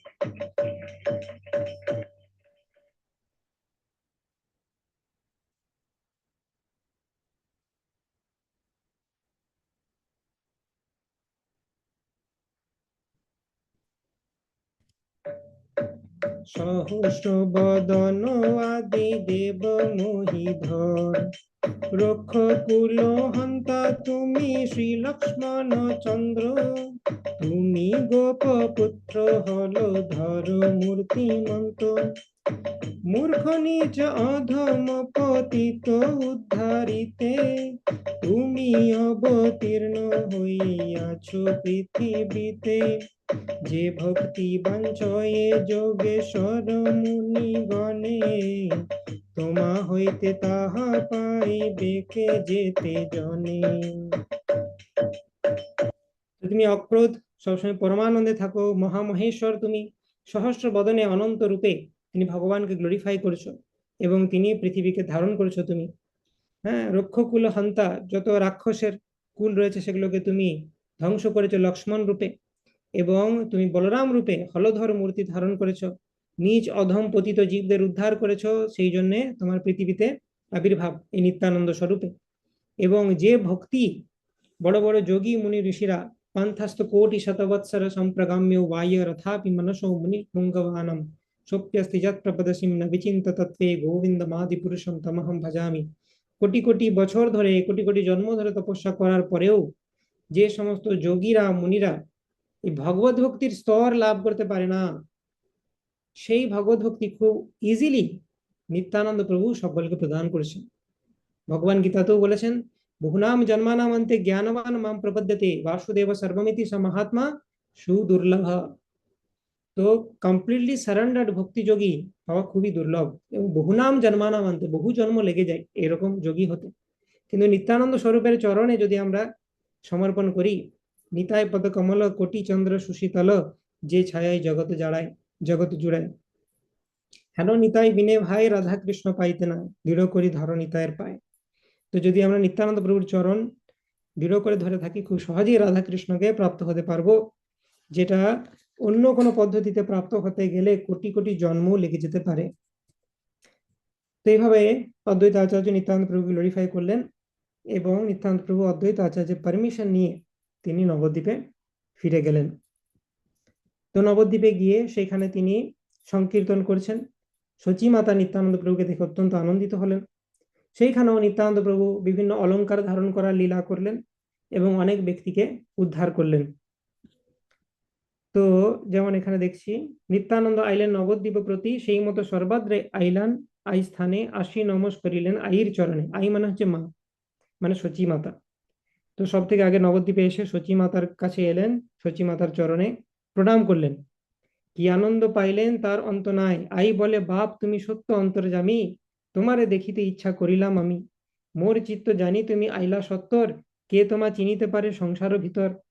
তো সচিমা তখন বলছেন যে বাপ, তুমি সত্যি অন্তর্যামী, আমি কিছুদিন ভাবছিলাম যে নিত্যানন্দের সাথে দেখা হলে ভালো হতো, আর তুমি চলে এলে। তখন তার ফোন ছিল না যে ফোন করে নিত্যানন্দ প্রভুকে বলবেন চলে এসো, কিন্তু নিত্যানন্দ প্রভু জেনে গেছিলেন যে আমাকে সচিমাদা দেখতে চাইছেন। তো তখন সচিমাতা বলছেন, কতদিন থাকো বাপ নবদ্বীপ বাসে, যেন তোমা দেখো মুই দশে পক্ষে মাসে। তো বলছে কতদিন থাকো বাপ এখানে নবদ্বীপে। তো নিত্যানন্দ প্রভু থাকলে সচিমাতার মনে হতো যেন মহাপ্রভুই আছেন, তো সেই কারণে তিনি ছাড়তে চাইতেন না। বলছে 10 দিন থাকো, আরো ভালো হয় এক পক্ষ থাকলে 15 দিন, আর না হলে 1 মাস থাকো আরো ভালো হয়। মুই দুঃখিনীর ইচ্ছা তোমারে দেখিতে, দৈবে তুমি আসিয়াছ দুঃখিতা তারিতে। তো আমার মতো দুঃখিনীর তোমাকে দেখার ইচ্ছা হলো, আর আমাকে আমার যে দুঃখ কমানোর জন্য তুমি এখানে এসেছো। শুনিয়া আইয়ের বাক্য হাসে নিত্যানন্দ, যে জানে আইয়ের প্রভাবের আদি অন্ত। নিত্যানন্দ বলে, শুনো আই সর্বমাতা, তোমারে দেখিতে মুই আসিয়াছ হেতা। মোর বড় ইচ্ছা তোমা দেখিতে হেথায়, রহিলাম নবদ্বীপে তোমারও আজ্ঞায়। তো বলছি, চিন্তা করো না মা, আমি এখানে আছি, তোমাকে দেখার জন্য এসেছি। তুমি আজ্ঞা দিয়েছো, আমি নবদ্বীপেই এখানে থাকবো। তো এইভাবে নবদ্বীপে বিভিন্ন জায়গায় ঘুরে ঘুরে সংকীর্তন করছেন, এবং তার সাথে অলংকারগুলিও, কিন্তু অলংকার লীলা চলছে এখানেও। হ্যাঁ, পট্টবস্ত্র পরে, অলংকার পরে, লৌহ দণ্ড নিয়ে তিনি বলরামের বেশে ঘুরে বেড়াচ্ছেন, আর সবাইকে কৃষ্ণ প্রেম দান করছেন। কাজ ঠিক করছেন মহাপ্রভুর, কিন্তু নিত্যানন্দ প্রভুর স্টাইল আলাদা, নিজের স্টাইলে তিনি করে যাচ্ছেন কাজ। কণ্ঠে বহুবিধ মণি মুক্তা স্বর্ণহার, শ্রুতি মূলে শোভে মুক্তা কাঞ্চন অপার। তো সমস্ত অলংকার ধারণ করে তিনি চলছেন। লৌহদণ্ড, শুক্ল নীল পীত বহুবিধ পট্টবাস, বিভিন্ন বিভিন্ন কালার, কখনো সাদা, কখনো নীল, কখনো হলুদ, এইসব পড়ছেন নিত্যানন্দ প্রভু। বেত্রবংশী পাছনি জটর পটে শোভে, যার দর্শন ধ্যান জগ মনোলোভে। রজত নুপুর মল্ল শোভে শ্রী চরণে, পরম মধুর ধ্বনি গজেন্দ্র গমনে। গজেন্দ্রের মতো তিনি যাচ্ছেন, একটা এলিফ্যান্টের মতো, এবং বিভিন্ন যে গোপ বালকদের বিভিন্ন অলংকার, সেগুলো ধারণ করেছেন তিনি। তো এইভাবে নবদ্বীপে তিনি আছেন সেখানে, এবং অনেক পাপী তাপীদেরকে উদ্ধার করলেন। হেন সব সুজন আছেন যাহা দেখি, সর্ব মহাপাপ হইতে মুক্ত হয় পাপী। মহাপাপী হলেও সে সমস্ত পাপ থেকে মুক্ত হয়ে যাচ্ছে। তথিমধ্যে দুর্জন যে কত কত বৈশে, সর্বধর্ম বুঝে তার ছায়ার পরশে। তাহারাও নিত্যানন্দ প্রভুর কৃপায়, কৃষ্ণ পথে রত হইল অতি অমায়ায়। তো অনেক সুজন ব্যক্তিরা নিত্যানন্দ প্রভুর সাথে ভজন করেছেন, যারা দুর্জন ব্যক্তি তারাও উদ্ধার হয়ে যাচ্ছেন এই নিত্যানন্দ প্রভুর কৃপায়। আপনে চৈতন্য কত করিলা মোচন, নিত্যানন্দ দ্বারে উদ্ধারিল ত্রিভুবন। তো কয়েকজনকে চৈতন্য মহাপ্রভু নিজে উদ্ধার করেছিলেন, আর ত্রিভুবনকে উদ্ধার করে দিলেন নিত্যানন্দ প্রভুর থ্রু দিয়ে। হম নানা মতে নিত্যানন্দ চোর দস্যু অধম পতিত নাম যার, নানা মতে নিত্যানন্দ কইলেন উদ্ধার। শুনো শুনো নিত্যানন্দ প্রভুর আখ্যান, চোর দস্যু যে মতে করিলা পরিত্রাণ। তো বলছে, চোর দস্যু ডাকাতদেরকেও নিত্যানন্দ প্রভু কৃষ্ণ প্রেম দিয়ে দিলেন। এরপর একটা ভেরি বিউটিফুল পাস টাইম রয়েছে, যে একজন নবদ্বীপের ব্রাহ্মণ, কিন্তু দস্যু চোর, ব্রাহ্মণ অথচ চোর, ডাকাতদের লিডার, সে আবার ব্রাহ্মণ। এরকম একজন ব্যক্তিকে নিত্যানন্দ প্রভু কিভাবে উদ্ধার করেছিলেন, সেই কথা এখানে বর্ণনা করা রয়েছে। যত চোর দস্যু তার মহাসেনাপতি, নামে সে ব্রাহ্মণ অতি পরম কুমতি। তো সেই নবদ্বীপের ব্রাহ্মণ, নামেই ব্রাহ্মণ, যত চোর দস্যু ডাকাত তাদের সেনাপতি হচ্ছে সে। এরকম একজন ডেঞ্জারাস ব্যক্তিত্ব নবদ্বীপে রয়েছেন। নিত্যানন্দ স্বরূপের দেখি অলংকার, সুবর্ণ প্রবাল মণি মুক্তা দিব্যহার। চোর আর অলংকার ঠিক ম্যাচ করে গেছে। তো সেই ব্রাহ্মণ দস্যু তিনি চিন্তা করছেন যে চণ্ডী মাতার অনেক আশীর্বাদ, আমাদেরকে বিভিন্ন ঘরে ঘুরে ঘুরে সোনা দানা চুরি করতে হতো, এক জায়গায় সাজিয়ে দিয়েছে মা চণ্ডী আমার নিত্যানন্দ প্রভুর শরীরে। তো একে অ্যাটাক করলেই হবে, আমরা মোটামুটি 1 মাসের জিনিস পেয়ে যাব সব। হুম তো তার খুব আনন্দ হয়েছে। প্রভুর সেই অঙ্গে দেখি বহুবিধ ধন, হরিতে হইল দস্যু ব্রাহ্মণের মন। মায়া করি নিরবধি নিত্যানন্দ সঙ্গে, ভ্রময়ে তাহান ধন হরিবার রঙ্গে। অন্তরে পরম দুষ্ট দ্বিজ ভালো নয়, জানিলেন নিত্যানন্দ অন্তর হৃদয়। সে কি করছে, নিত্যানন্দ প্রভুর সাথে চিটে আছে, তার সাথে কথা বলছে, তার সাথে ঘুরছে, তার বিশ্বাস অর্জন করার চেষ্টা করছে, দিয়ে ভাবছে একদিন আমি নিত্যানন্দ প্রভুর শরীর থেকে এগুলোকে হরণ করব। আর নিত্যানন্দ প্রভু দেখেই তাকে বুঝে গেছেন তার কি উদ্দেশ্য। হম হিরণ্য পণ্ডিত নামে এক সুব্রাহ্মণ, সেই নবদ্বীপে বৈশে মহা অকিঞ্চন। তো হিরণ্য পণ্ডিত বলে একজন ব্রাহ্মণ ছিলেন নবদ্বীপে, নিত্যানন্দ প্রভু তার ঘরে আছেন, ঠিক আছে, নবদ্বীপের মধ্যে। তো সেইখানে সেই দুষ্ট ব্রাহ্মণ সে কি করলো, তার আরো যারা দস্যু ছিল ডাকাত, তাদেরকে নাকি যুক্তি করলো, আরে ভাই, সবে আর কেনে দুঃখ পাই, চণ্ডী মায়ে নিধি মিলাইলা এক ঠাই। এই অবধিতের অঙ্গেতে অলংকার, সোনা মুক্তা হীরা কষা বই নাহিয়ার। কত লক্ষ টাকার পদার্থ নাহি জানি, চণ্ডী মায়ে এক ঠাঁই মিলাইলা আনি। তো বলছে কত লাখ টাকার প্রপার্টি যে পড়ে আছে, সে মা চণ্ডীর অনেক আশীর্বাদ, এক জায়গায় সমুদ্রের মতো দিয়ে দিয়েছে আমাদেরকে সব, আর এরকম মায়ের কৃপা পাবে? তো চলো এটা আমরা প্ল্যান বানাই কিভাবে একে লুট করা যায়। আর সব থেকে বড় কথা, অবধূত, এ কখন কোথায় পড়ে থাকে কিছু এর হুঁশ থাকে না, এর কাছ থেকে চুরি করা খুব ইজি। এরকম চিন্তা করে নিত্যানন্দ প্রভুকে চুরি করার কথা ভাবলেন। তারা বলছে, শূন্য বাড়ি মাঝে থাকে হিরণ্যের ঘরে, কাড়িয়া আনিব এক দণ্ডের ভিতরে। বলছে চারিদিক ফাঁকা, ওর মাঝে একটা বাড়ি আছে, হিরণ্য পণ্ডিতের, ওর বাড়িতে আছে। আর ওই হিরণ্য কি করবে, ওকে বেঁধে দেবো একটা জায়গায়, আর দিয়ে নিত্যানন্দ প্রভুর শরীর থেকে আমরা সোনাদানা চুরি করে নেব। এক দণ্ড সময় লাগবে, বলছে 30 মিনিটের মধ্যে, 24 মিনিটের মধ্যে কাজ ছেড়ে দেবো। তো চলো একদিন প্ল্যান করা যাক। ঢাল খাড়া লই সব হও সমবায়, আজি গিয়া হানা দেব কতক নিশাই। তো বলছে আজকে হানা দেবো আমরা, ঢাল খাড়া নিয়ে সব রেডি হয়ে যাও। খাড়া ছুরি ত্রিশূল সব নিয়ে নিত্যানন্দের প্রভু যে বাড়িতে আছেন সেখানে চলে এলো তার রাত্রেবেলাতে। ওই বাড়িটার কাছাকাছি এসে ডাকাতের গ্যাং তারা কি করলো, একজন চরকে পাঠালো আগে, যাও তুমি গিয়ে একটু সিচুয়েশনে দেখে এসো, ঘরের ভিতরে উঁকি মেরে কি চলছে, ঘুমিয়েছে কিনা ওরা সব। হ্যাঁ, তো ঘরে এসে কি দেখছেন, একজন চর এসে দেখছে নিত্যানন্দ প্রভু বর করেন ভোজন, চতুর্দিকে হরিনাম লয় ভক্তগণ, কৃষ্ণানন্দে মত্ত নিত্যানন্দ ভৃত্যগণ, কেহ কহে সিংহনাদ কেহ বা গর্জন, রোদন করেন কেহ পরমানন্দ রসে, কেহ করতালি দিয়া অট্ট অট্ট হাসে, হই হই হাই হাই করে কোন জন, কৃষ্ণানন্দে নিদ্রা নাহি সবাই চেতন, চর আসি কহিলেক দস্যু গণস্থানে, ভাত খায় অবধূত জাগে সর্বজনে। তো চর গিয়ে দেখছে নিত্যানন্দ বউ খাচ্ছে আর বাকিরা কীর্তন করছে। তো সেইটা এসে সেই চর ডাকাতের টিমের কাছে ফিরে এসে বলল, ঘরের ভিতরে গিয়ে দেখলাম সেই অবধূতটা ভাত খাচ্ছে, আর তার পাশে বাকি যারা আছে তারা সংকীর্তন করছে। তো বাকি দস্যুরা বললো, হ্যাঁ ঠিক আছে ঠিক আছে। দস্যুগণ বলে সব, সুখ খাইয়া আমরাও বসি, সবে হানা দিব গিয়া। বলছে দাঁড়াও দাঁড়াও, ঠিক আছে, খাক সুখ, শোয়া হয়ে গেলে ঘুমিয়ে যখন যাবে তারপর আমরা অ্যাটাক করবো। তো এই বলে তারা একটা বৃক্ষের তলে বসলো। হুম। আর তাদের মহা আনন্দ কৌতূহলে আছে যে আজকে একটা বড় দান মারতে চলেছি আমরা, এক ঠাঁই সব পেয়ে গেছি। তো তারা স্বপ্ন দেখছে। হুম। কেহ বলে মোহার সোনার তারবালা, এই আমি কিন্তু সোনার তারবালাটা নেব। কেউ বলে মুই নিব মুকুতার মালা, এই আমি মুক্তার মালাটা নেব। কেহ বলে মুই নিব কর্ণ আভরণ, আমি কানের দুল। স্বর্ণহার নিব মুই বলে কোন জন, আমি স্বর্ণহারটা নেব, এরকম বলছে।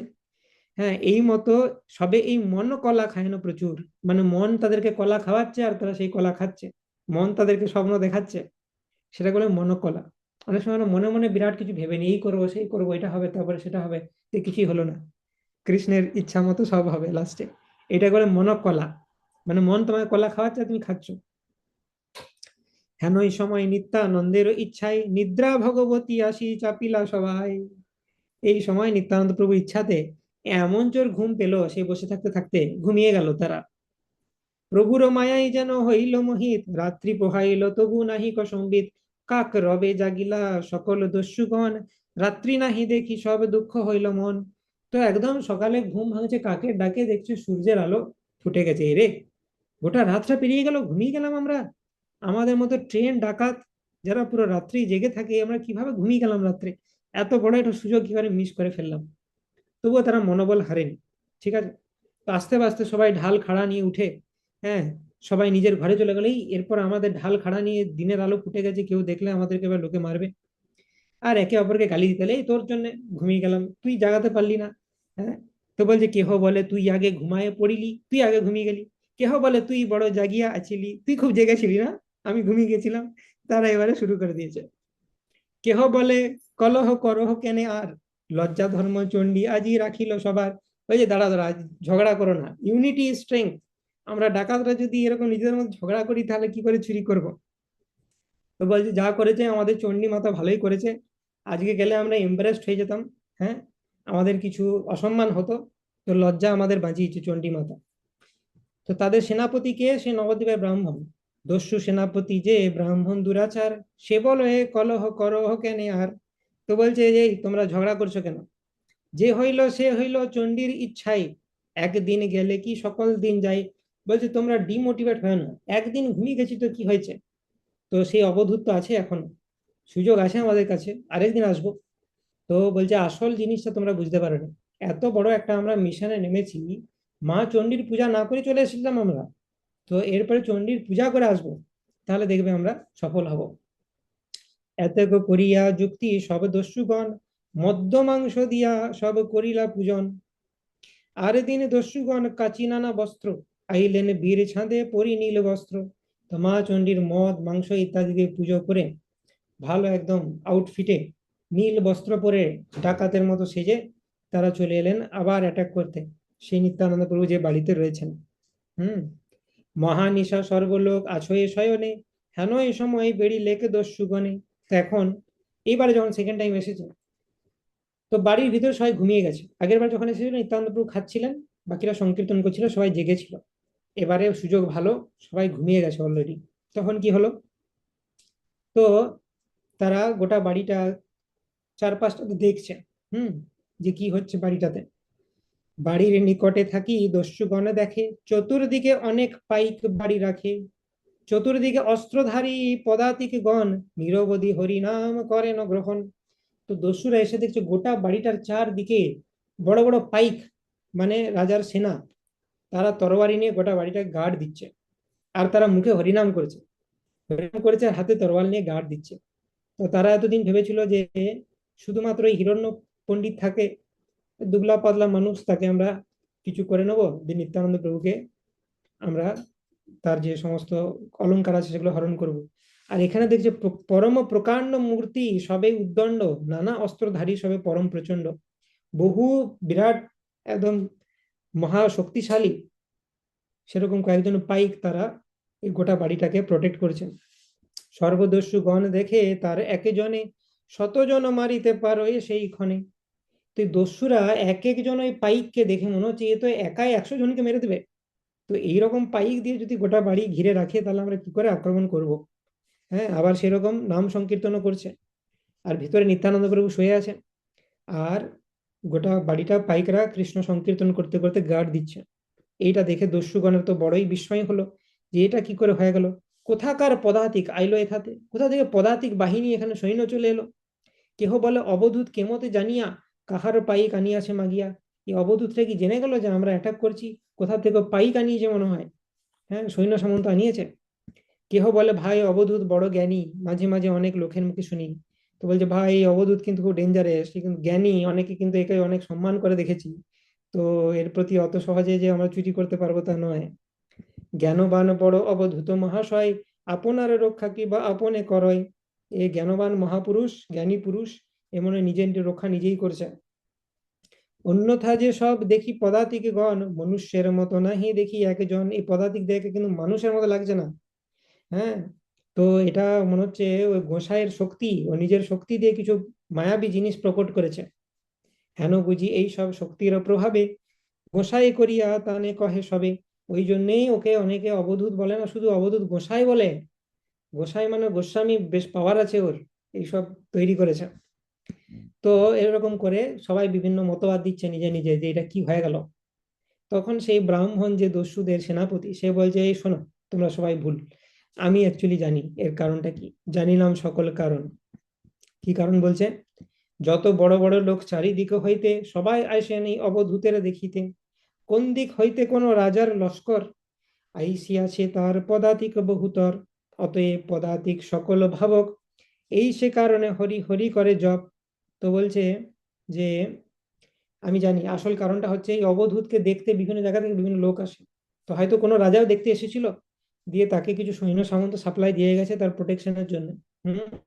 এই যে দেখতে পাচ্ছি এরা সব ভাবুক, হরিনাম করছে, মানে এই অবধূত যা বলছে এর কথার মায়া জালে ফেঁসে গেছে, দিয়ে ওরাও ওর ভক্ত হয়ে গেছে, দিয়ে সেই জন্য গার্ড দিচ্ছে। তো এইটাই হচ্ছে আসল ব্যাপার, এত কিছু ভাবার কিছু নয় যে ওর ম্যাজিক্যাল শক্তি আছে, সব কিছু নয় ব্যাপার।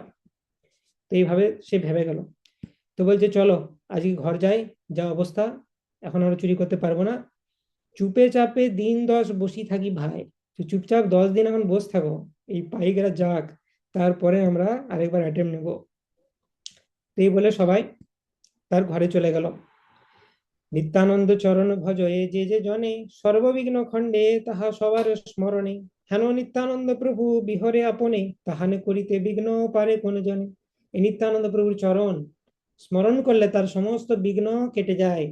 সেই নিত্যানন্দ প্রভুর চরণ যেটা এতটা পাওয়ারফুল, তাকে ডাইরেক্ট যদি কেউ অ্যাটাক করবো বলে, তার বিঘ্ন সে কিভাবে করতে পারবে? হ্যাঁ, যার স্মরণ করলে অবিদ্যা খণ্ডন হয়ে যায়, তার বিঘ্ন কে করবে? যার অংশ রুদ্র, শিবজি নিত্যানন্দ প্রভুর অংশ, তিনি সমস্ত জগৎকে বিনাশ করেছেন। হ্যাঁ, আর তার কি ক্ষতি করতে পারে? তো এইভাবে নবদ্বীপে স্বচ্ছন্দে ক্রীড়া করছেন এবং নিত্যানন্দ প্রভু বিলাস করছেন, অমূল্য অলংকার সেগুলো পরে আছেন। তো অলংকার পরার আরেকটা উদ্দেশ্য এইরকম এই ব্যক্তিকে উদ্ধার করা। এই ব্যক্তি কিভাবে উদ্ধার হবেন সেটা আমরা দেখবো একটু পরেই। তো এইভাবে অভয় পরমানন্দ বুলে সর্বস্থানে, অভয় পরমানন্দ ভক্ত গোষ্ঠী শনে, আর বার যুক্তি করি পাপী দস্যু গণে, আইলেন নিত্যানন্দ চন্দ্রের ভবনে। কিছুদিন তারা চুপচাপ থাকার পর আবার তারা থার্ড অ্যাটেম্প নিচ্ছে। এবারে দুটো অ্যাটেম্প কিন্তু তাদের ল্যাপস হয়ে গেছে। দৈবে সেই দিন মহা মেঘে অন্ধকার, মহাঘোর নিশা নাহি লোকেরও সঞ্চার। সেই দিন আরো ভালো যোগ হলো, রাত্রে বেলা তার উপর মেঘ করেছে, চন্দ্রের আলো দেখা যাচ্ছে না, একদম ঘুরঘুরে অন্ধকার। তো সেটাতে চোরদের খুব সুবিধা হলো। মহাভয়ঙ্কর নিশা, চোর দস্যুগণ 10-5 অস্ত্র, একেরও কাচন, এক একজন 10টা 5টা করে অস্ত্র নিয়ে বেরিয়েছে। আজকে থার্ড অ্যাটেম্প পুরো একদম ফুল প্রিপারেশন তাদের। প্রবিষ্ট হইল মাত্র বাড়ির ভিতরে, সবে হইল অন্ধ, কেহ চাহিতে না পারে। তো ঘরের যে বাউন্ডারির মধ্যে প্রবেশ যেই করেছে, সবাই অন্ধ হয়ে গেল, আর চোখে কেউ কিছু দেখতে পাচ্ছে না। হ্যাঁ, তখন কি হলো?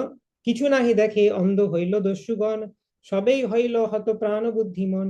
কেহ গিয়া পড়ে গড় খাইয়ার ভিতরে, জোকে পোকা ডাসে তারে কামড়াই মারে। তো কেউ গর্তের ভিতরে ঢুকে যাচ্ছে, সেখানে জল ছিল, সেখানে জোক তাদেরকে কামড়াচ্ছে, পোকায় তাদেরকে কামড়াচ্ছে, চোখে দেখতে পাচ্ছে না তো, যেখানে সেখানে পা ফেলছে, গর্তে পড়ে যাচ্ছে, ডোবায় পড়ে যাচ্ছে কেউ। হ্যাঁ, উচ্ছিষ্ট গর্তেতে কেহ কেহ গিয়া পড়ে, তথায় মরে বিছা পোকেরও কামড়ে। কেউ উচ্ছিষ্ট, যেখানে উচ্ছিষ্ট খাবার ফেলে সেইখানে পড়ে যাচ্ছে, বিছাতে পোকাতে তাদেরকে কামড়াচ্ছে। কেহ কেহ পড়ে গিয়া কাঁটার উপরে, সর্ব অঙ্গে ফুটে কাঁটা নড়িতে না পারে। কেউ কাঁটা গাছে পড়ে যাচ্ছে, গোটা অঙ্গে তাদের কাঁটা ফুটে যাচ্ছে। খালের ভিতরে গিয়া পড়ে কোনজন, হস্তপদ ভাঙ্গি কেহ করেন ক্রন্দন। কেউ খালে পড়ে যাচ্ছে, হাত পা ভেঙে যাচ্ছে তাদের। এই হলো। তারপরে আরো তাদের দুর্গতি শেষ নেই। সেইখানে কারো কারো গায়ে জ্বর আইলো, আইলো জ্বর, সর্বদস্যু গণ চিন্তা পাইল অন্তর।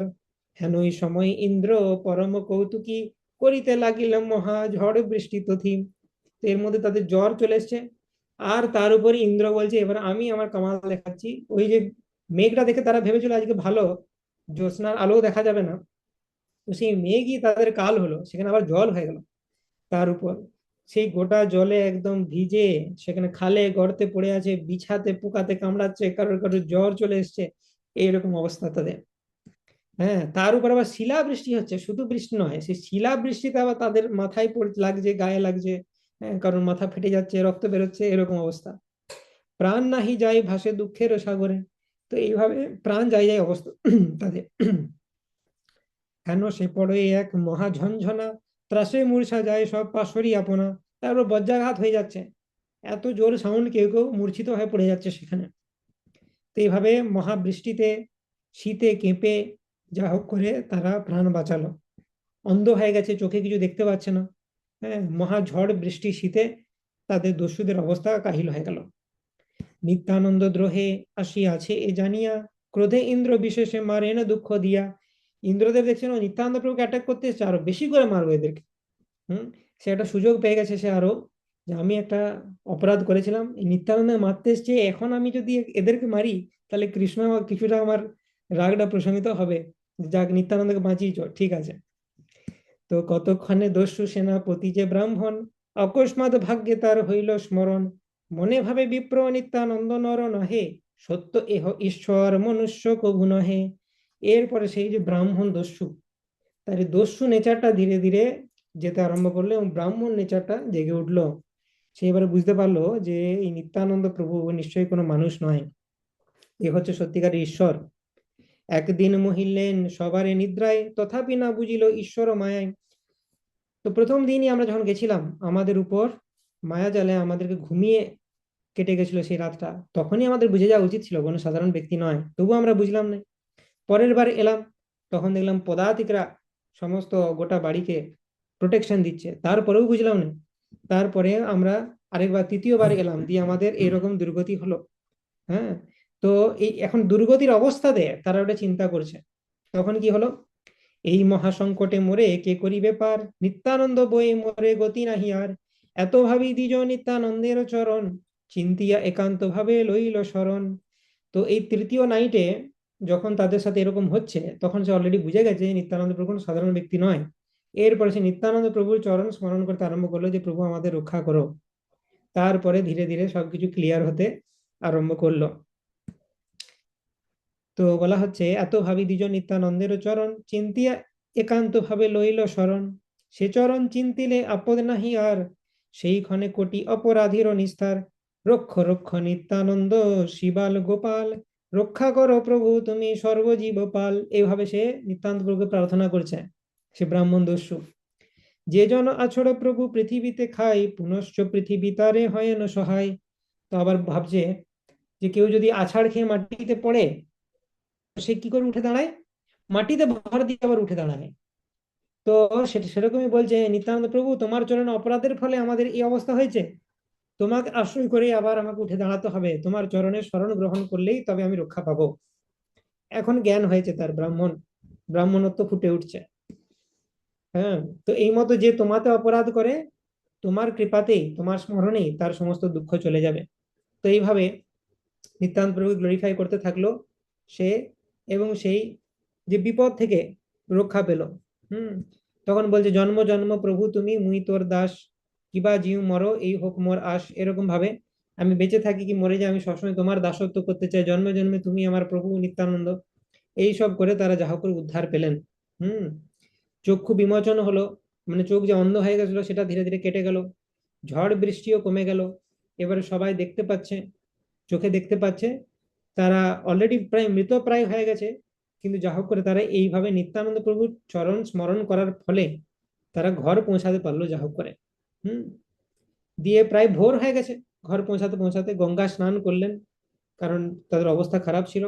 তারপর সেই দস্যু সেনাপতি দ্বিজ কান্দিতে কান্দিতে, নিত্যানন্দ চরণে আইলা সেই মতে। সেই দস্যু সেনাপতি সকালবেলাতে কাঁদতে কাঁদতে নিত্যানন্দ চরণে এসেছেন।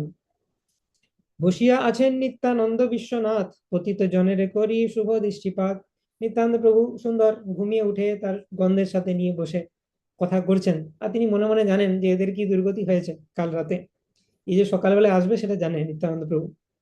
তো সেইভাবে এসেছেন। চতুর্দিকে ভক্তগণ করে হরিধ্বনি, আনন্দে হুঙ্কার করে অবধূত মনি। সে হুঙ্কার করে হরিনাম করছে আর কৃষ্ণ কথা করছেন নিত্যানন্দ প্রভু। সেই মহাদস্যু দ্বিজ হেনই সময়, ত্রাহি বলি বাহু তুলে দণ্ডবত হয়। আর সবাই তাকে চেনে, যে কিন্তু ব্রাহ্মণ হলেও মহাদস্যু। তো সবাই একটু ভয় হয়ে গেল যে এ চলে এসেছে হঠাৎ, কি ব্যাপার, কি করবে এখানে। আপদ মস্তকে পুলকিত সব অঙ্গ, নিরবধি অশ্রুধারা বহে মহাকম্প। তার চোখ দিয়ে অনর্গল জল বেরোচ্ছে। হ্যাঁ, এবং বিভিন্ন এক্সট্যাটিক সিমটমস প্রকাশিত হচ্ছে। হুঙ্কার গর্জন নিরবধি করে প্রেমে, বাহ্য নাহি জানে বিপ্র করো এ ক্রন্দনে। হুঙ্কার গর্জন করছে, কৃষ্ণ নাম নিচ্ছে, এবং সে ক্রন্দন করছে। তো নিত্যানন্দ প্রভুকে দেখে ধন্যবাদ প্রণাম করলেন এবং তাকে স্তুতি করতে লাগলেন। রাহি বাপ নিত্যানন্দ পতিত পাবন, বাহু তুলি এই মতো বলে ঘনে ঘন। দেখি হইলেন সবে পরম বিস্মিত, এমত দস্যুর কেন এমত চরিত। কেহ বলে মায়া বা করিয়া আসিয়াছে, কোন পাক করিয়া বা হানা দেয় পাছে। সবাই তো দেখে অবাক, নিত্যানন্দ প্রভু গ্লোরিফাই করছেন। হ্যাঁ, বলছেন ত্রাহি মাম, আমাকে নিত্যানন্দ প্রভু আমাকে রক্ষা করুন। কেউ কেউ বলছে, এই না, একদম একে বিশ্বাস করবি না, এ ছল করছে, পরের দিনই দেখবি আমাদের ঘরে ডাকাতি করতে আসবে। এরকম ভাবে সবাই তাকে ডাউট করছে, তারা তো পরিবর্তন দেখে। কেহ বলে নিত্যানন্দ পতিত পাবন, কৃপায় ইহার বা হইল ভালো মন। কেউ বলছে না না, মনে হচ্ছে নিত্যানন্দ প্রভু কৃপা পেয়েছে, তার মনটা শুধরে গেছে, ভালো হয়ে গেছে।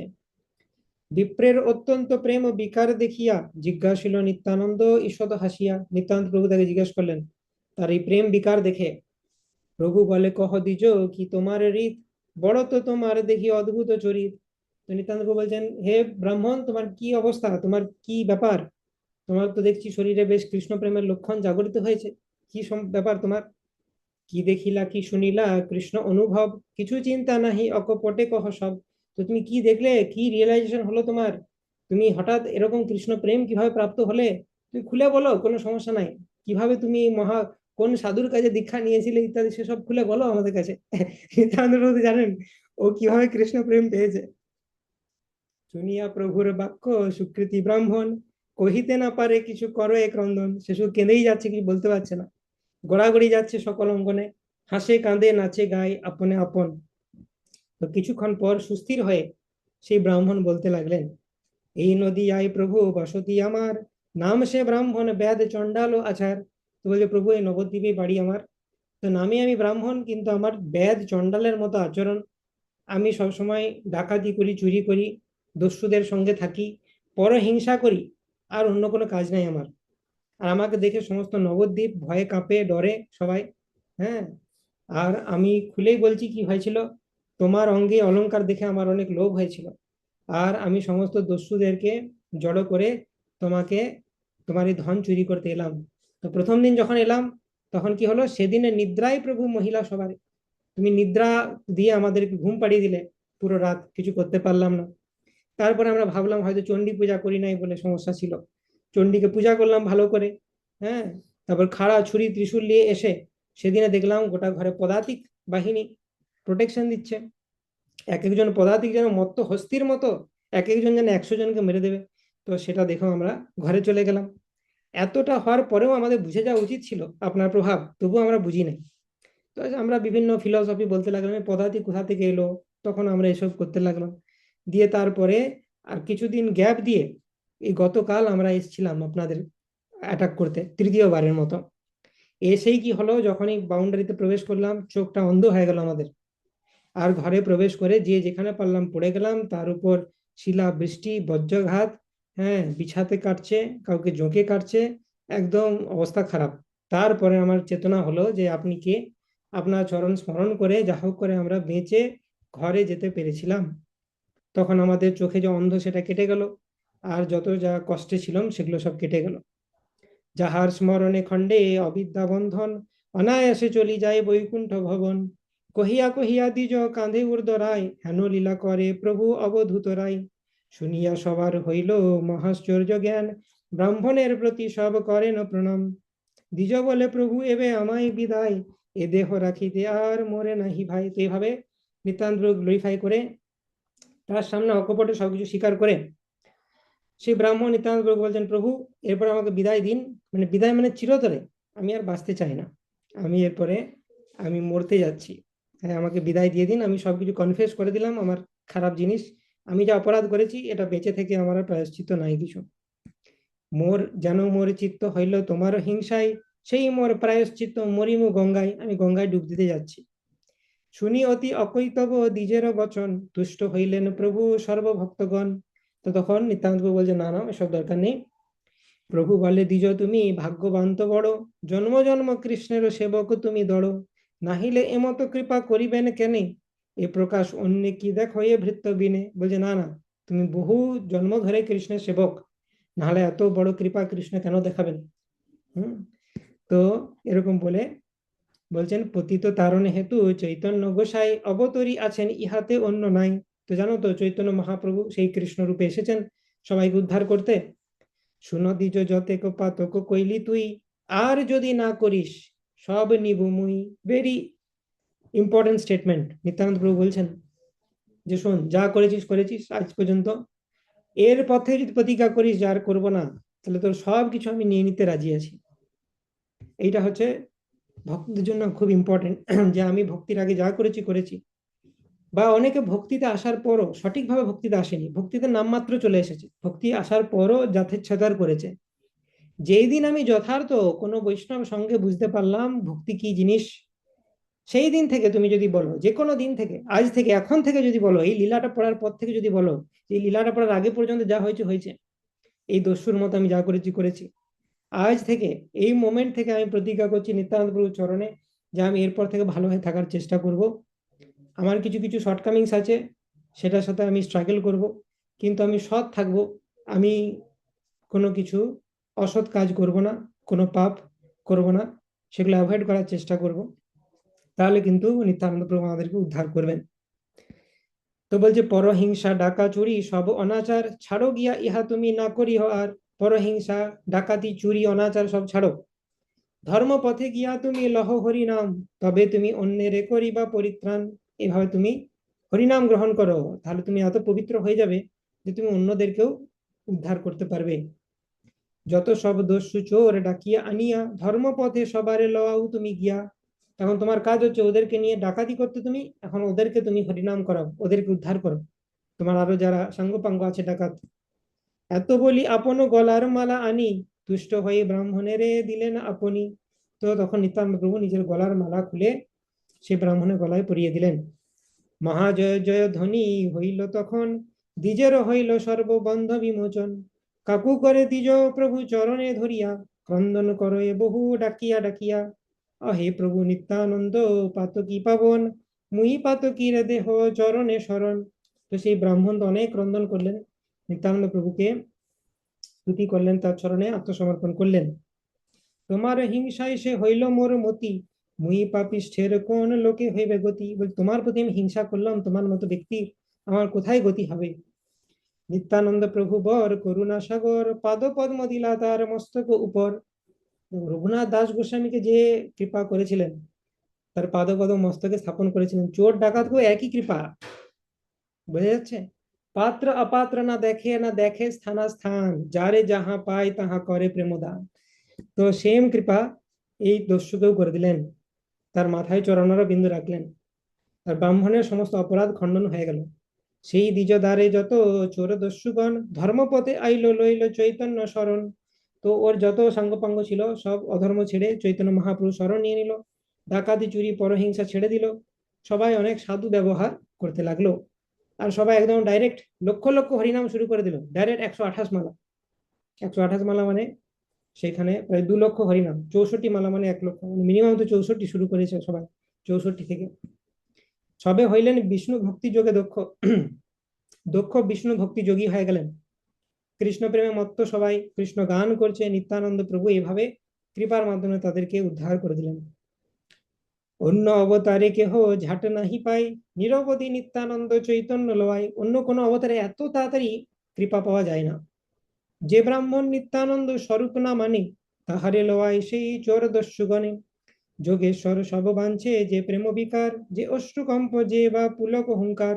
এরকম দস্যুর দেহেও বিভিন্ন অষ্টসাত্ত্বিক বিকার দেখা যাচ্ছে নিত্যানন্দ প্রভু প্রভাবে।